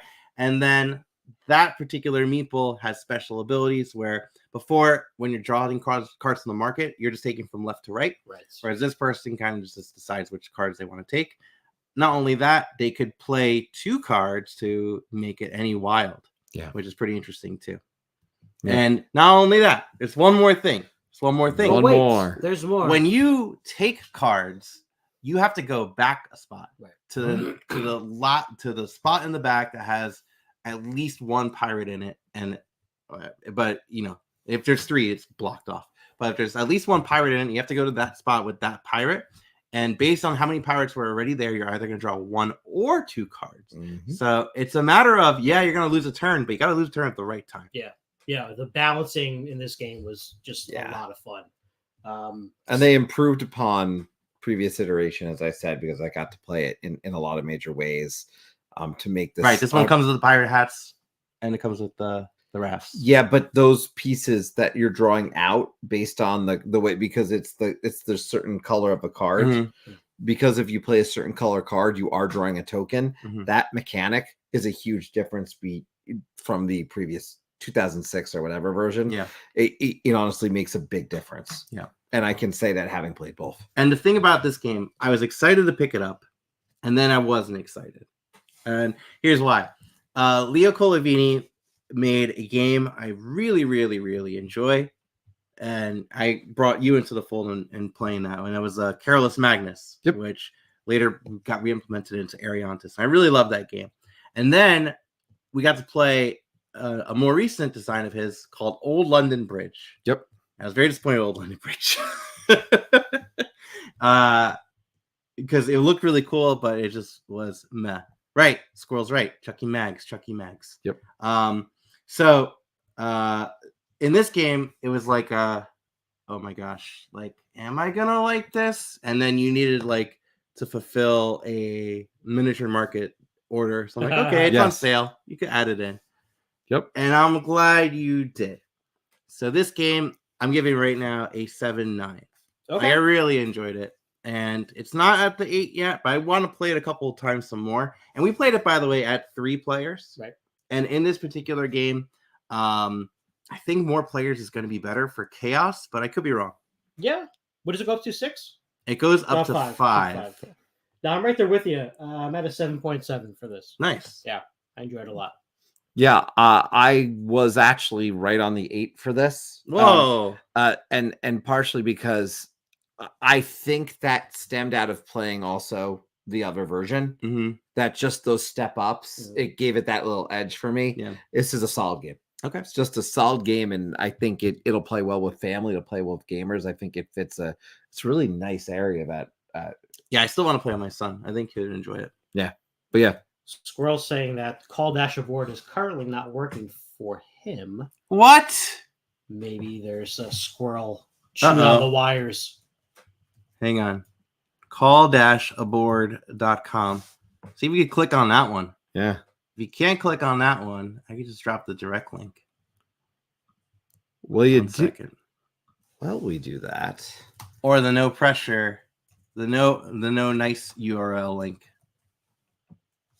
Operators are standing by. Yeah. We have operators? Well, if you want to go Wait, you got to go alphabetical order. You got alphabetical order. We'll see. What's the next one? There's- Okay. This Oh, that's comes the before next that. one. Okay. Take that. After C is D. Yeah. The next one that we'll be talking about is a game called Donuts. Now, I know many people on the Discord were playing this on Board Game Arena, and that's kind of where the origin of this even being talked about probably came for us. And the Mhm. more people that played it, the lower the price went. Oh, yeah. So, So- yeah, go ahead. I posted this like a week and a half ago. It feels like, and it was on sale for 32% off, right? Yeah, like $14. Yeah, and a bunch of people bought it. Some of you bought it. It is currently at 52% off. Yeah, it's like $11 now. Yeah. So yeah, the current sale is 52% off. It's just under $12. So again, we'll talk about this, but if you like donuts, yeah. So Donuts, designed by Bruno Catala, published by Funforge, who also did the Toikado Duo that you were Yes. talking about today. In this game, it's an abstract game where you're placing out donuts, and they're double-sided donuts, which I wish that was a real life thing. You don't- Well, how would you? You hold on the sides, I guess. Okay, well, anyways, one side is chocolate frosted and one side is vanilla Maybe frosted. half and half. Okay. Yo, they have those though. Do they? Oh. You know what? I'm gonna ask for it one day. Can I have a double-sided donut, please? Double-sided frosted. So on your turn, you are going to be placing down a donut onto this board, which the board is randomized every time. Yeah. And the placing, depending on where you place your donut, the direction the split of that spot is the direction that your opponent needs to place their next donut. So, for example, if you pick this spot over here, that's a diagonal. Yep. Your opponent must place their donut in that diagonal line. And you can kind of like force their hand with this part too. Yeah. Now, just like in real life, what happens, guys, when you put your donut between two other opponents' donuts? You flip the They donut. flip over, Yeah. just like real life. So what's going to happen in this particular spot right here? If you put a chocolate frosted donut, guess what? This vanilla frosted and vanilla frosted turn into chocolate. Yep. And the way to win is to have 5 donuts in a row, either horizontal, vertical, or diagonal, to win. Now, there's a limited amount of donuts. In the case all 30 donuts on the board, largest area of donuts wins. Delicious. Yes. Okay. Anyways, That's the game. that's the game. That's the game. Very straightforward. Obviously, the board is also versatile because you could play these all a lot of different ways. I like that fact, right? Because that sort of avoids someone becoming, say, Yeah, it's all master throughout samey. the game, and Yeah. we have the same strategy going on every time. So Yeah. yeah, I do appreciate that. Yeah, so there's obviously some variety there. So it is a very straightforward game. Definitely falls in that two-player abstract kind of Oh, it land, is, but totally. it's got the theme of the donuts is fun. Well, right? the original game, I looked at pictures. It was originally called Insert, which that's not as nice. You got donuts, Yeah. but that's the mechanic. You it's a weird kind of like tricks your head kind of mechanic, but this is what it looked like originally. Very abstract, Yeah. but I can see why they changed it to donuts. I can understand why they changed it. I also have zero issue just because I like my two-player abstracts that I can take the theme and replace it and be okay. Sure, but The other thing I this like is gonna about stand this, out more because it's Oh, donut. totally. when you're forcing an opponent to place down a donut, if anyone places a donut and the next spot there's no spot they can go to legally, then that player could put their donut anywhere. Right. Yeah. And I kind of like that because you kind of force your opponent to get you into that spot. Right. And here's the other thing about it is too, I suck at this game. I'm really bad at this game. Because I don't have that foresight. But I like playing it because it's cute and it looks like donuts. So anyways, that's where I stand with that. Yeah. Well, what's your rating on it then? Oh, I still like it. I don't love it though. Yeah. So I'm gonna 7.3. Okay. And here's the thing too, for the price, it's worth a shot. In a few months, it's going to be free. I don't think it's gonna be At free. this rate. But if it's under $10 $2 for sure, I think that's really If solid. this goes under $10, yeah, I at mean, 11 honestly. right now, it's still good. And I told Barris, if it goes under $10 and you want to buy it for $10, you could just give me $10 now. There You could buy my copy. But my son did enjoy it too, and because he loves donuts. And by the way, Rachel brought a mind-blowing point. You could put them on a stick, and then the double-sided donut will. Well, then why don't I just get work. the stuff and dip the stick in Look. the one frosting, and then I Look. eat, and then I dip it in the other right, frosting? Go on into what you think about donuts. Okay, so I enjoy donuts a lot. I also am not very good at donuts, but I think it falls into a category that is gonna hit for a lot of people. And especially in the fact that I think it's very easy to teach people. Yeah. And to bring in those people who maybe don't play games all the time, this is games they're going to be able to play with you. And probably have something to fun with and then go on to something else. So I do think there's value in that. I don't love it at the actual full MSRP. I think at the $24.99 or whatever it normally is, don't love it at that price. But I think when you see at the discounted rate, it starts to fall into what I would really like. If this was a $15 game, I think I would actually rate it higher. I'm gonna say, it's not a $30 game. No, don't it's buy not. donuts for $30. No, but I'm gonna say a 7 on this one, and I do really like it. That's still a strong score in my opinion. I think it's still it falls into, to me, a batch of games that are 7s, like solid 2-player 7 games. And I think this game, if you can get this on a deal like it is right now, quite frankly, totally worth trying, and maybe you'll want it in your collection. Yeah. So definitely a little lower for me. I totally get it. I get the appeal. For me, there's other 2-player abstract games that I would want to play over this most of the time. It was reminiscent of Yinch the most for me. Still haven't played that. In that when you do something, you're going to flip over some stuff. Yeah. So I'd rather play that game over this, but I get the appeal, and it's donuts. And hey, Bruno Catala is one of my favorite designers. But for me, it's a 6. Okay, cool. There we go. So we got what you were. How would you guys rank it over Go Nuts for Donuts?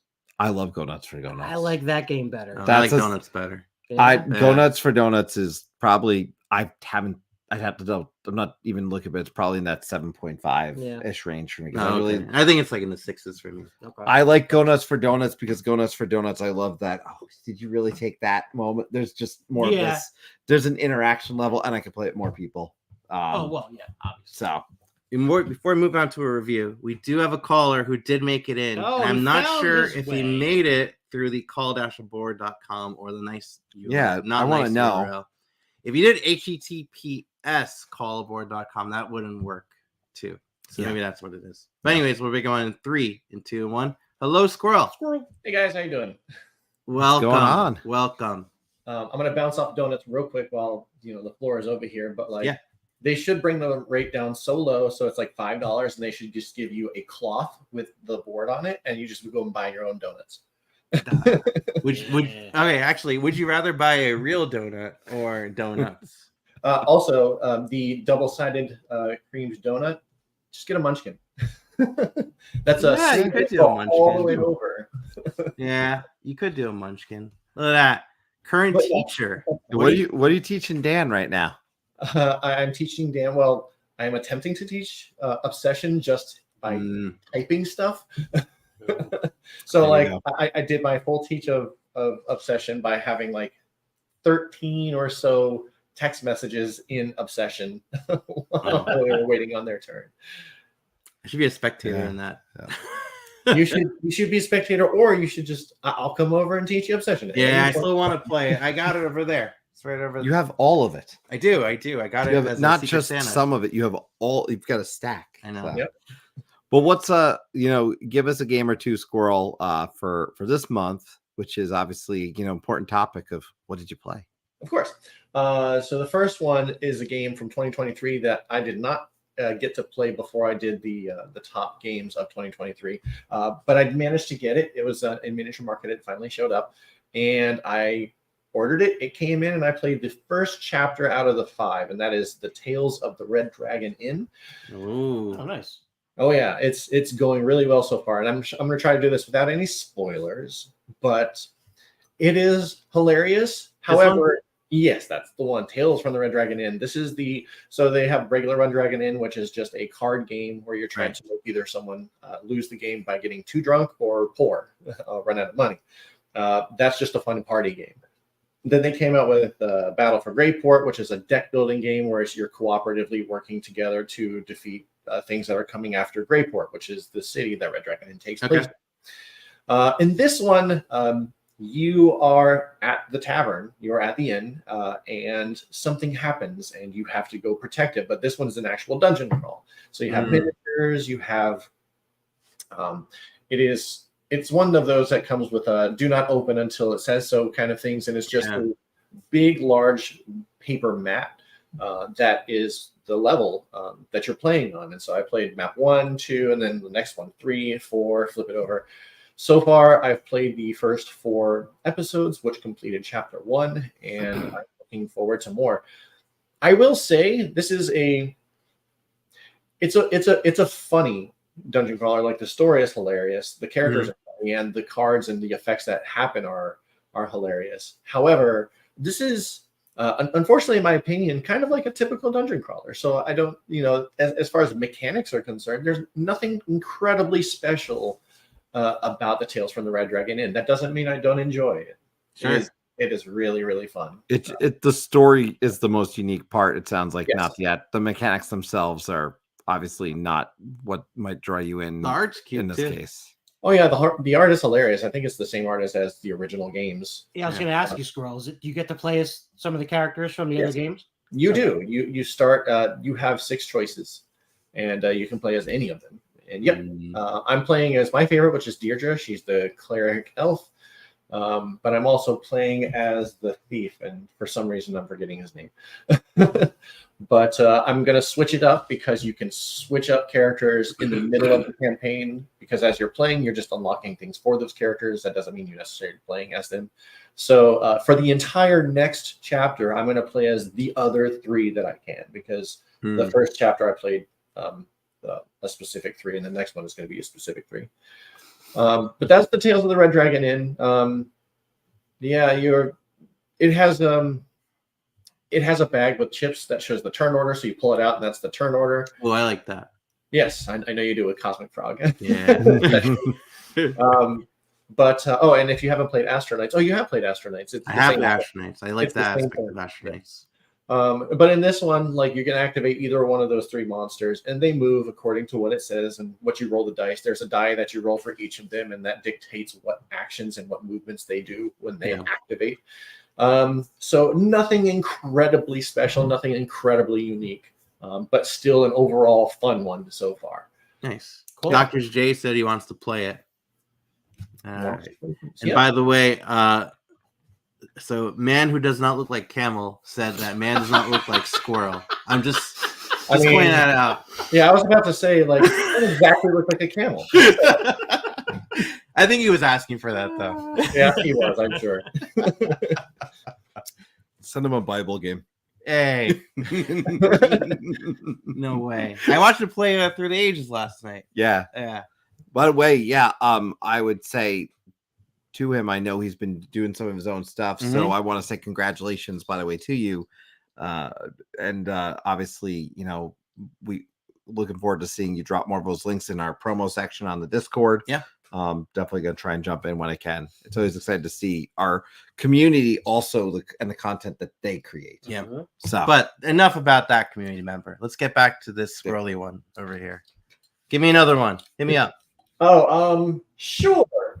So this is kind of a mix between the two subjects. So the one that is currently hitting my table, but at the same time I'm anticipating because it's not out yet. It actually starts like on Kickstarter in March, the beginning of March. However, me and the podcast managed to get in touch with the designers of the game Galactic Cruise. And this one's I've seen that cover. yeah, this one looks interesting. yeah, it's like in a box the same size as like the Eagle Griffin big boxes. Yeah. This I've seen this at, I want to say I've seen this at PAX, and I saw this, if I'm not mistaken, at Origins as well. And I've wanted to jump into the game, but apparently it was the single one production game that they had, and it was actually the designers moving and carrying it around and playing it with people. But I definitely wanted to jump in a game because it seemed interesting. In fact, I stopped by their table once and kept on asking them questions about it. I'm sure I bothered them enough where they remembered me.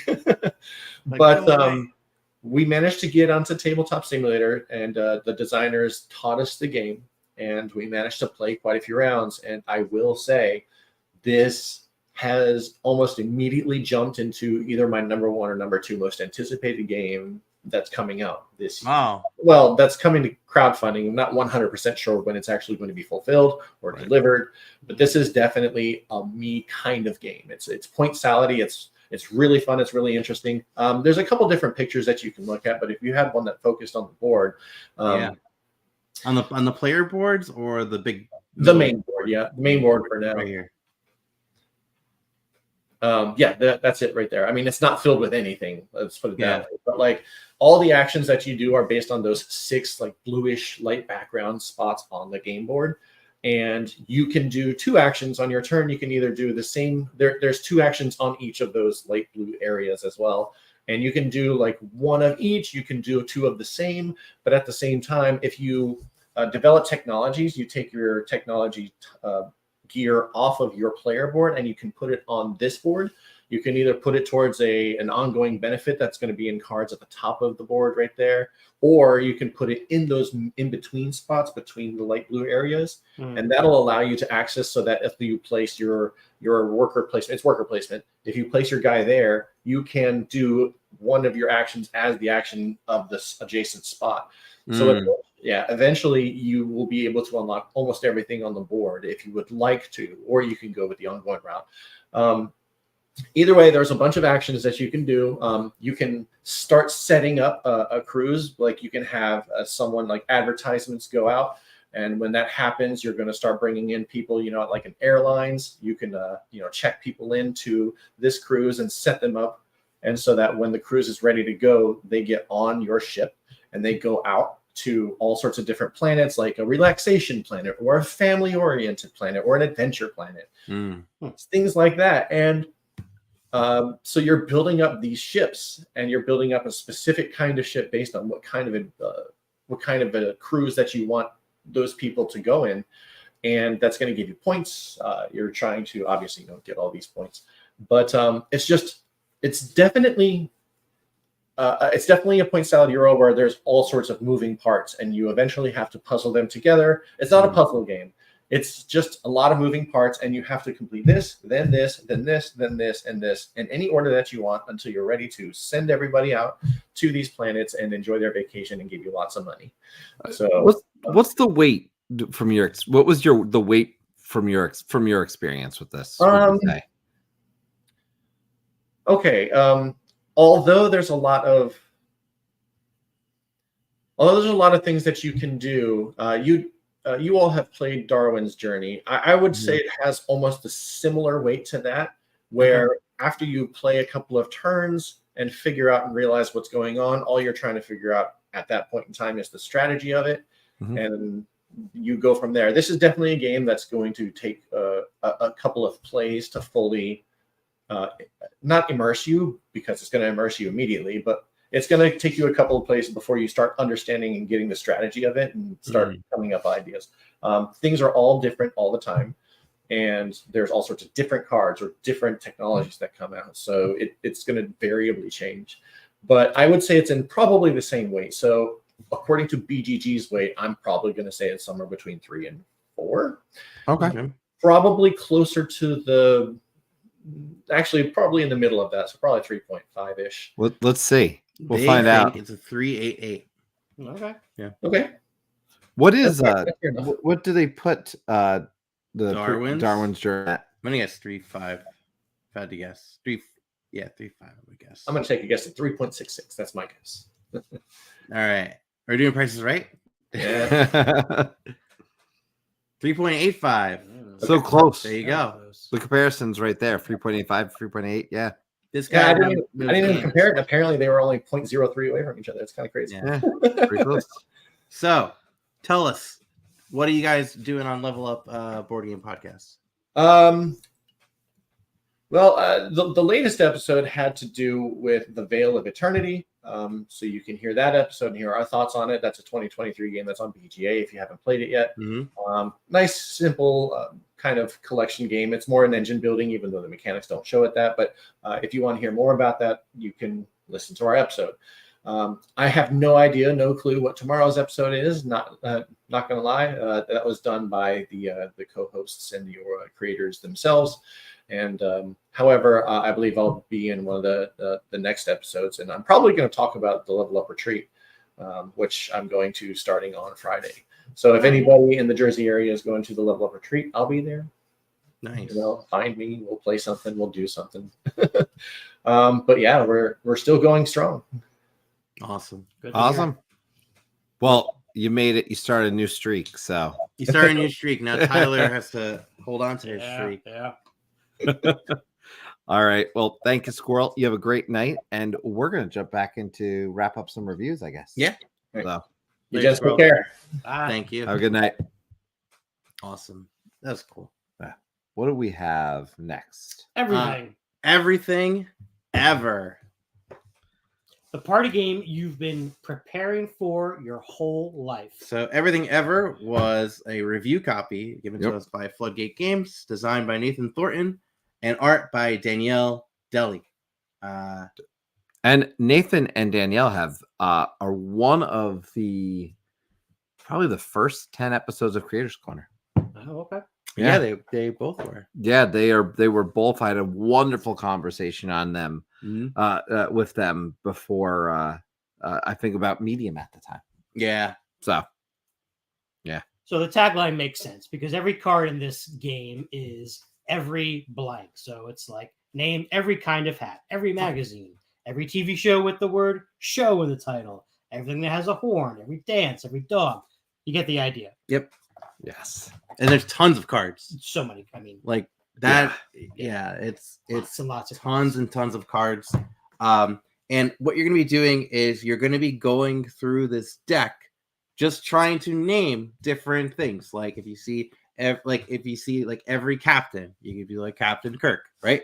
Next player goes, and you can't name something that someone has already named. trying to find that card. And if it gets to a point where, No. like, say there's 2 cards out there, like every breakfast cereal and every captain, obviously you go for it, Captain Crunch, right? Oh, yeah. And if that's the case, you then get to take a card from the deck, add it face up to the tableau, and just keep going.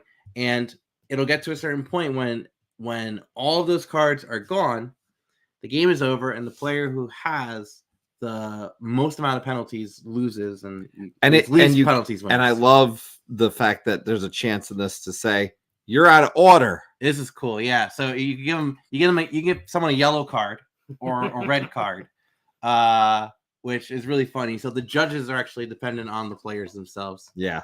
They also encourage obnoxious countdowns. So every time it's someone's turn, all the other players have to just slam the table and count to 10, giving them that tense moment.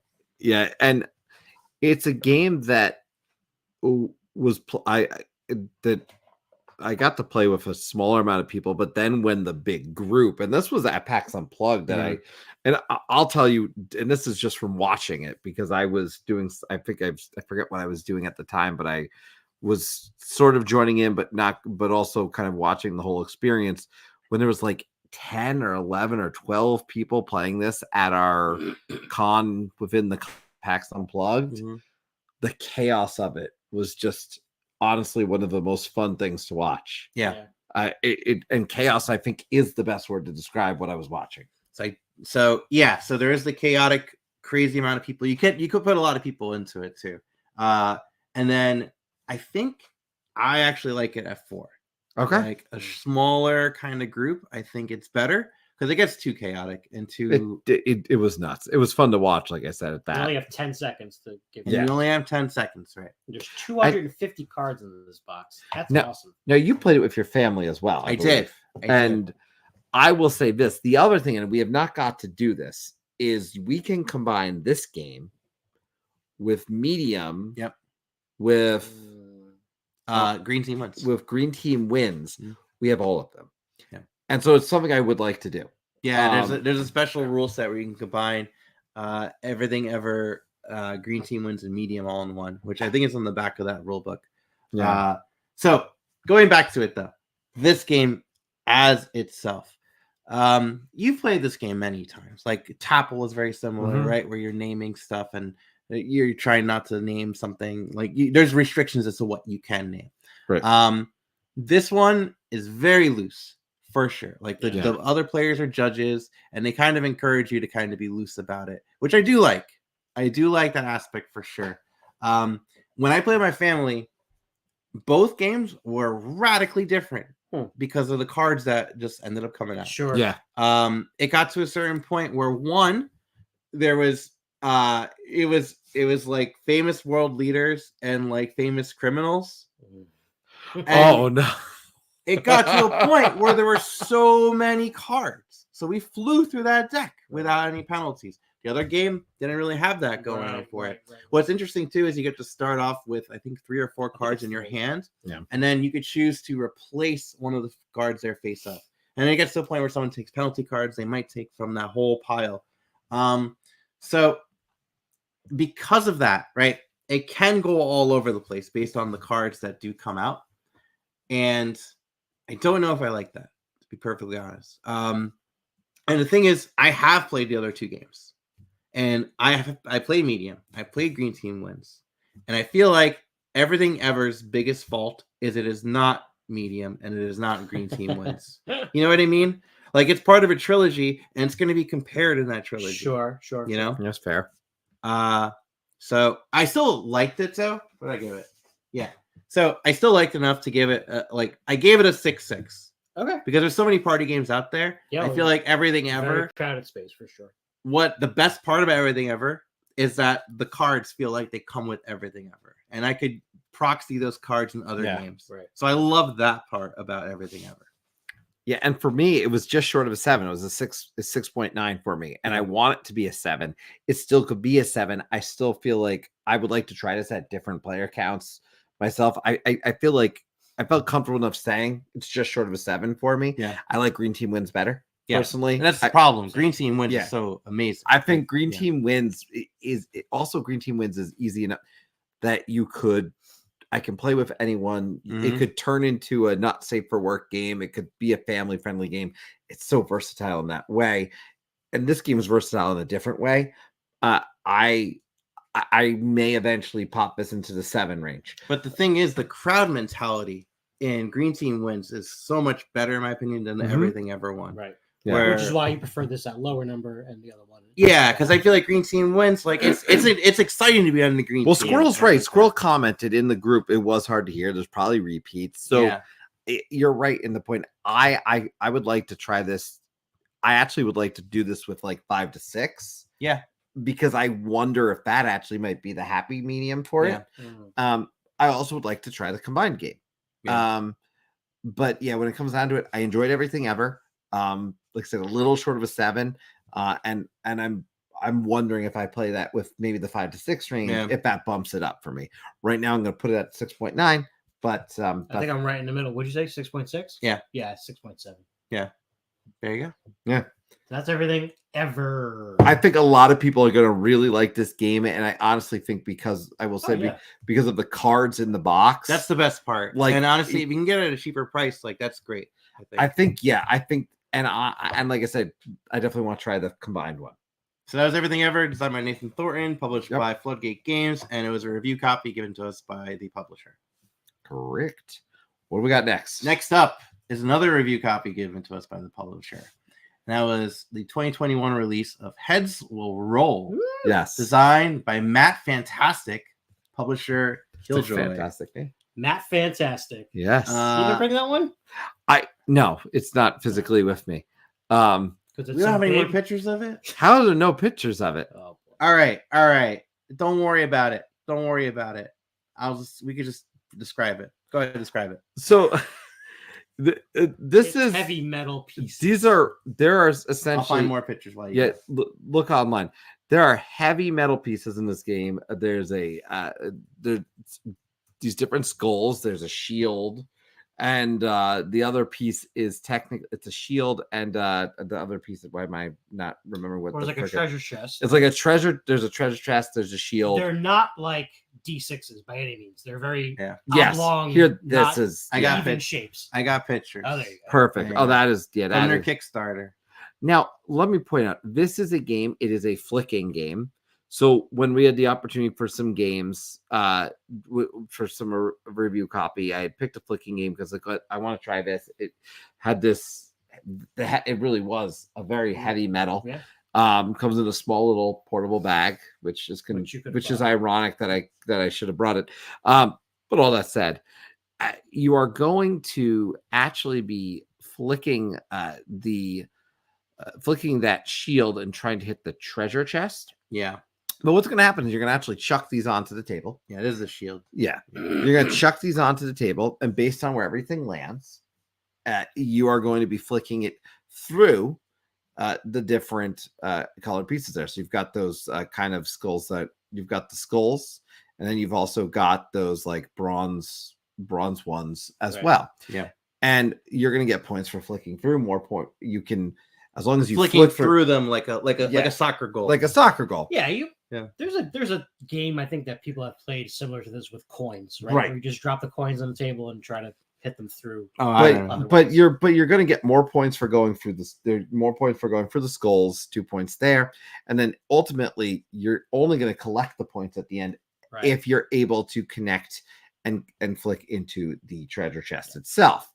So you got to think about where you want to actually flick it.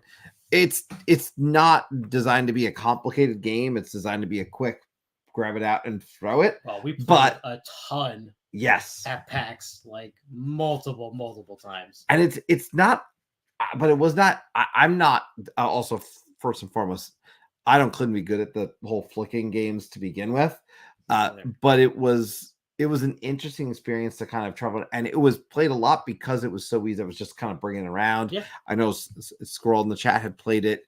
We played it a crap load of Now, times. the whole game fits in the palm of your hand. Yeah. You just drop them. And it does what it does. Now, I will say this. I also, as someone looking for a game, this Mhm. isn't the type of game I was looking for personally. Okay. Individually, this isn't the type of game I was on the search for. At the same time, for $10, yeah, it's a cute little game to be able to carry around with you. I think Wait, I you had bought it? No. If okay. I was to buy Oh, okay. something, like I say, I think this is definitely a game that you're not just gonna throw on the table to me all the time, but it's a nice, kind of throw in the bag type one. The rating on this one I'll get to after I know you have some comments. I really had a lot of thoughts on this, on where I thought about it. So, and I'll speak more to that. But I know, tend to like flicking games. I do. And I don't know if this hit for you. I don't know what the MSRP was for this one because I'm looking at the Kickstarter page, and it says 15 or $20 for a deluxe version, and then one with a playmat too. Okay. I think it landed in the 20. What We'd is have to on the double 20 check there? it, but I think it landed around the $20 range Plus shipping. Yeah. Yeah. But I mean, in terms of what they were selling. So with this game, I like a lot of dexterity games, and this one did not hit it for me, like at all. It kind of felt like board game jacks, like a board gamer's Ooh. jacks, like Yeah. like you throw stuff and like it's got that vibe to it. And I don't know, it just wasn't doing for me at all, because with this game, for sure, I wouldn't spend $20. Like, Yeah. I no. don't think that's good value for what you're getting for this. It's 6 metal pieces. Yeah, You know, In a like, bag. Like I I think agree. $5 for this game would have been like suffice. You know what I mean? I agree. Like, so that being said, like, yeah, I guess it filled that void, but I also think it kind of filled that void because, like, yeah, you were like calling shots if it's like pool style, you know, like you can call shots if you wanted to. Yeah. And I don't know. There's other dexterity games I'd rather play. This one I wouldn't. I'm giving this a 5. It's not much of a game, right? It is a dexterity game, but it's not really much of a game. It's got rules and it's got Yeah, ways of to course win. it It's has. got points. Well, Squirrel points out there is a variant with Fed's roll where you can set the pieces wherever you want and do a horse style Yeah, with it, which gamifies it a little bit, maybe more than what Yeah, you're the saying. way it was presented to me was a standard way. Yeah, we played played it the a couple times. We here. played this very standard way. You chuck the dice on the table, and as they lie, you play it. At this point. Got it. It's borderline an activity, I will say. Yeah. I What- think. Where do you go if you're rating on this one? 6. 6. Yeah, I was right with you. I'm a 6. It was fine. I like it. I'm not running out to get it, but at the same time, I have to admit it's sat in my backpack and been with me, and I have pulled it out. So I think there's a value to that, right? I have an issue on the price side, I think, Yeah. of with the production, but in the long run, it falls in that kind of like 6 range, which is like, it's enjoyable. I'm not going to go out of my way with this one, but at the same time, For size and dexterity and cheaper, you can do Tinder blocks.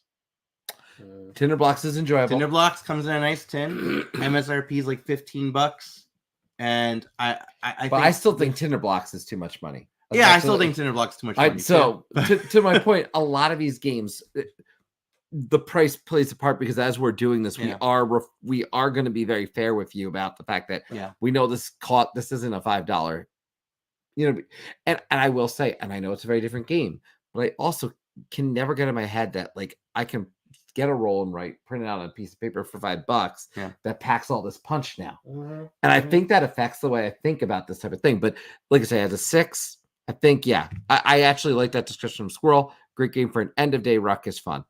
It can get intense, and I think it's a nice little filler game. That's what it is for me. So, All right. But that's 6. Moving on. And our last final game review tonight. Yeah. And since I can't review it, can I speak to my experience watching you guys play this? Let me introduce it first. Yeah. So we got a review copy in of Skyrockets. I'm gonna share this tab. Hang on. Festivals of Fire. This was designed by Charlie McCarran, published by Floodgate Games. And in this game, it is very much, if you ever played Kites and the Crew, this is very much feels like both games put together. It's a cooperative game with sand timers and completely different campaign win conditions. And go ahead, you talk about it. So one of the things that stood out to me is because there are, and I did bust open the box briefly here. I'm actually going to have a chance to bring this home and play this and come back with some of my thoughts in the future, perhaps. But because you have all these cards, it does that are the different scenarios, sets, the different rule sets. It brings you into that crew world that you're talking about. The watching of this game, it made me think of a game we played much from the real-time perspective, Fuse. Oh yeah. And of the chaos level, right? And now that doesn't have a campaign part, right? But that's what I was thinking as I was watching you play this. I said, this reminded me of when I got to play Fuse. Yeah, it's cooperative chaos. Yeah, it's cooperative chaos. And for me, I'm looking forward to playing this, but I just wanted to note that comparison. And that's really kind of what I wanted to get. It was like, that's immediately brought me to it. And I enjoyed Fuse a lot. So I'm looking forward to actually playing this myself and really hearing to what you both thought about it. It's intense. I mean, That's understatement. It's more intense than Fuse because of even though they're both real time. Yeah. And Fuse is intense because, especially if you play with the app with the countdown and the dialogue and stuff and the sound effects. But because these are sand timers, it's that much more intense, right? Like we did a live playthrough of this and you can go back and watch it. But there were so many moments where it was like, red's gonna run out. Red, hello, anybody? Red, and that's just so exciting. Yeah. And you know, it was awesome to win each challenge, but even losing the one, all it did was want us to play Keep it going. again. Like, Well, you lost the one twice, and and then there was played that 3 times. there was a thrill of victory. It felt like because the sand timers go in different speeds. Right. So the red is the smallest one at 30, and then you go up the rainbow for different colors. So orange is 40, yellow is 50, you know, green is 60, etc. And it gets to and you're learning different ways that the game is going to go, because ultimately you need all the sand timers to be active and go. You can't have them die, because if they do, what happens is, I love this part, the audience, which is represented by 3 little tokens, get flipped over to their not paying attention side. So they're rather really into the well, here they are. So let me see if you can get that. I'll find the picture. Hang on. But you can see they're double-sided. So they're either going to be really into it, or they'll be on their phone. And you lose the game. You lose the scenario if all 3 are on their phones. And with that, like, I love that aspect. Thematic integration. I think it's perfect. The thing to keep in mind while you're doing this is all the sand timers you need to keep going, except for one. One of them you want to run out, and that's the one that's controlling the clock. So this one right here, on this orange one, is on this track, and the whole objective, throughout all the scenarios that we've played at least, is that you need to make it down to the 0, and then you win. Right. Although a couple of them subbed in a different color. Correct. For that. Yeah. So in this concept. in this particular scenario, it was orange. Right. Some of them are going to be yellow or green. And the thing is, when you play cards, every time on your turn you're playing a card. Usually, again, it's scenario based. But when you play a card, it's going to have 2 colors on it, and you must flip those sand timers. Yep. However, whichever one is on the sand timer track cannot be flipped unless it's out of sand. Woo! Yeah. And I want to point out too, because I'm looking, as I look at this, I won't spoil it for everybody, but there's a lot of different play styles in the campaign. Yeah, there's 28 different setups. There's 20 different ones, but they're also thematic. Like the first one is called Basic, and the second one, which you can watch, they title it as Risky. And so they have these different themes going around the subsections that you have some idea of maybe some of the gameplay that's coming your way, but you don't know all the detail. Again, some of them we had a full hand of cards. Some we had no cards in our hands. Yeah, and we were using a tableau and the table. I was impressed. We only did 6 scenarios. 6 scenarios. They all felt very different. Yeah. So I think this game has a lot of value and has legs. Oh, there's no question. It has tons of value. Here's the thing. I'm comparing it to the Crew. Okay. The Crew, very much the same thing as a Trick Taker, where it's scenario based and every scenario is gonna be different. It's cooperative. I was having so much anxiety in this one versus the Crew. Yeah. Because we played for like 45 minutes nonstop. You're not really timed in the Crew, right? You know, there's some where you are really? timed. There are some scenarios where you are timed. I haven't played the full game. However, like this guy right here, though, the whole game's is timed, and it's really nerve-wracking. Yeah. Like super, super, super nerve-wracking. Like I could see easily some people being like, I can't do this. This is too much for me. And the problem was I wasn't expecting that to be me. Yeah. And it did at the 45-minute point. I'm like, I can't keep playing this. The Crew I can keep playing. Yeah. This one I can't keep playing. No, like, I cannot imagine playing through all of I this. have to take a break to continue. I would like to continue the campaign. No question. I do. And I plan on it.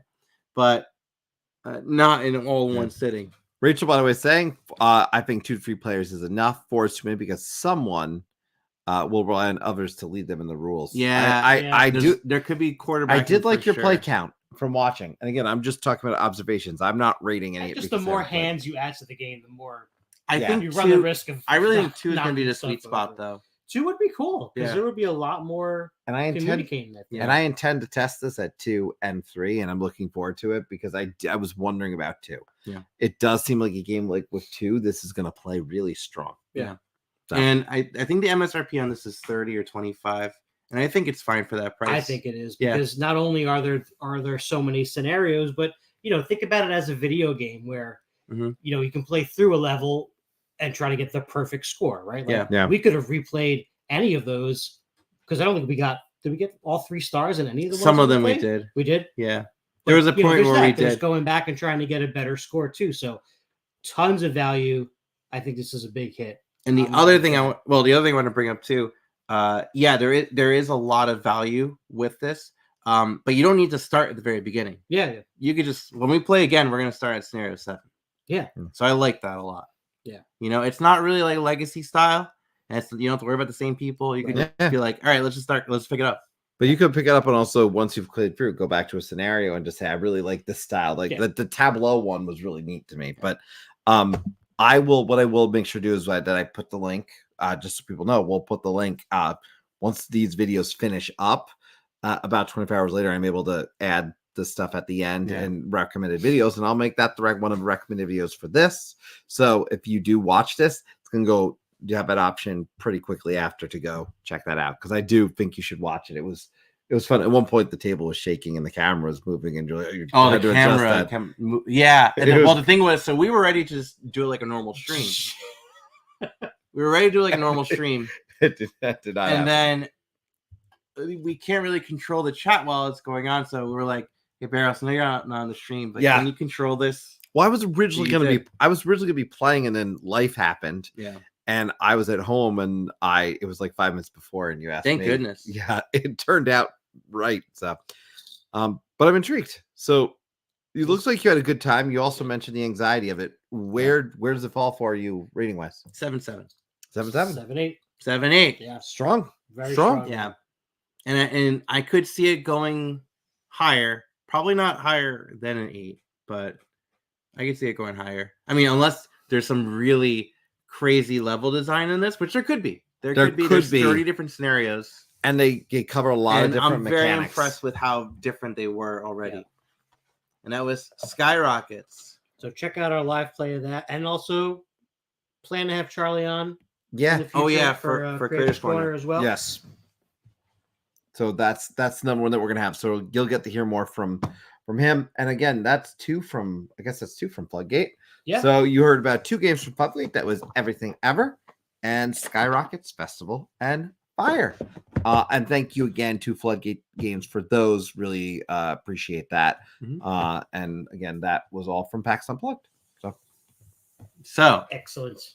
I do want to talk about next month. Yeah. Next month is February. Yeah. And we are doing Feb-2-ary. Oh, yes.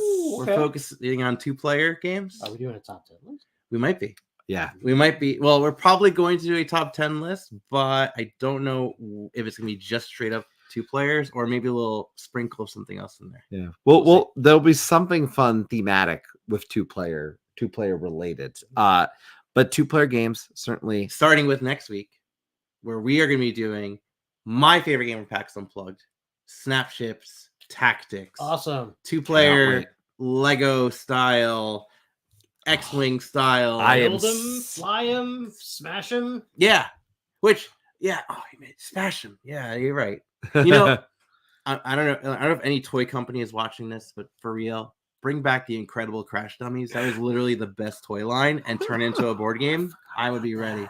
I would be ready. Oh, I remember those. Those were so fun. Yeah. Probably can't bring all of them back. Like I remember there was one that was like a baby. Incredible, and like probably not a good idea. Some of them are probably passed on by now. Probably, yeah. But you know what? Incredible Crash Dummies as a board game would be great. But my friendly reminder to everybody: if you've enjoyed this, of course, subscribe. Come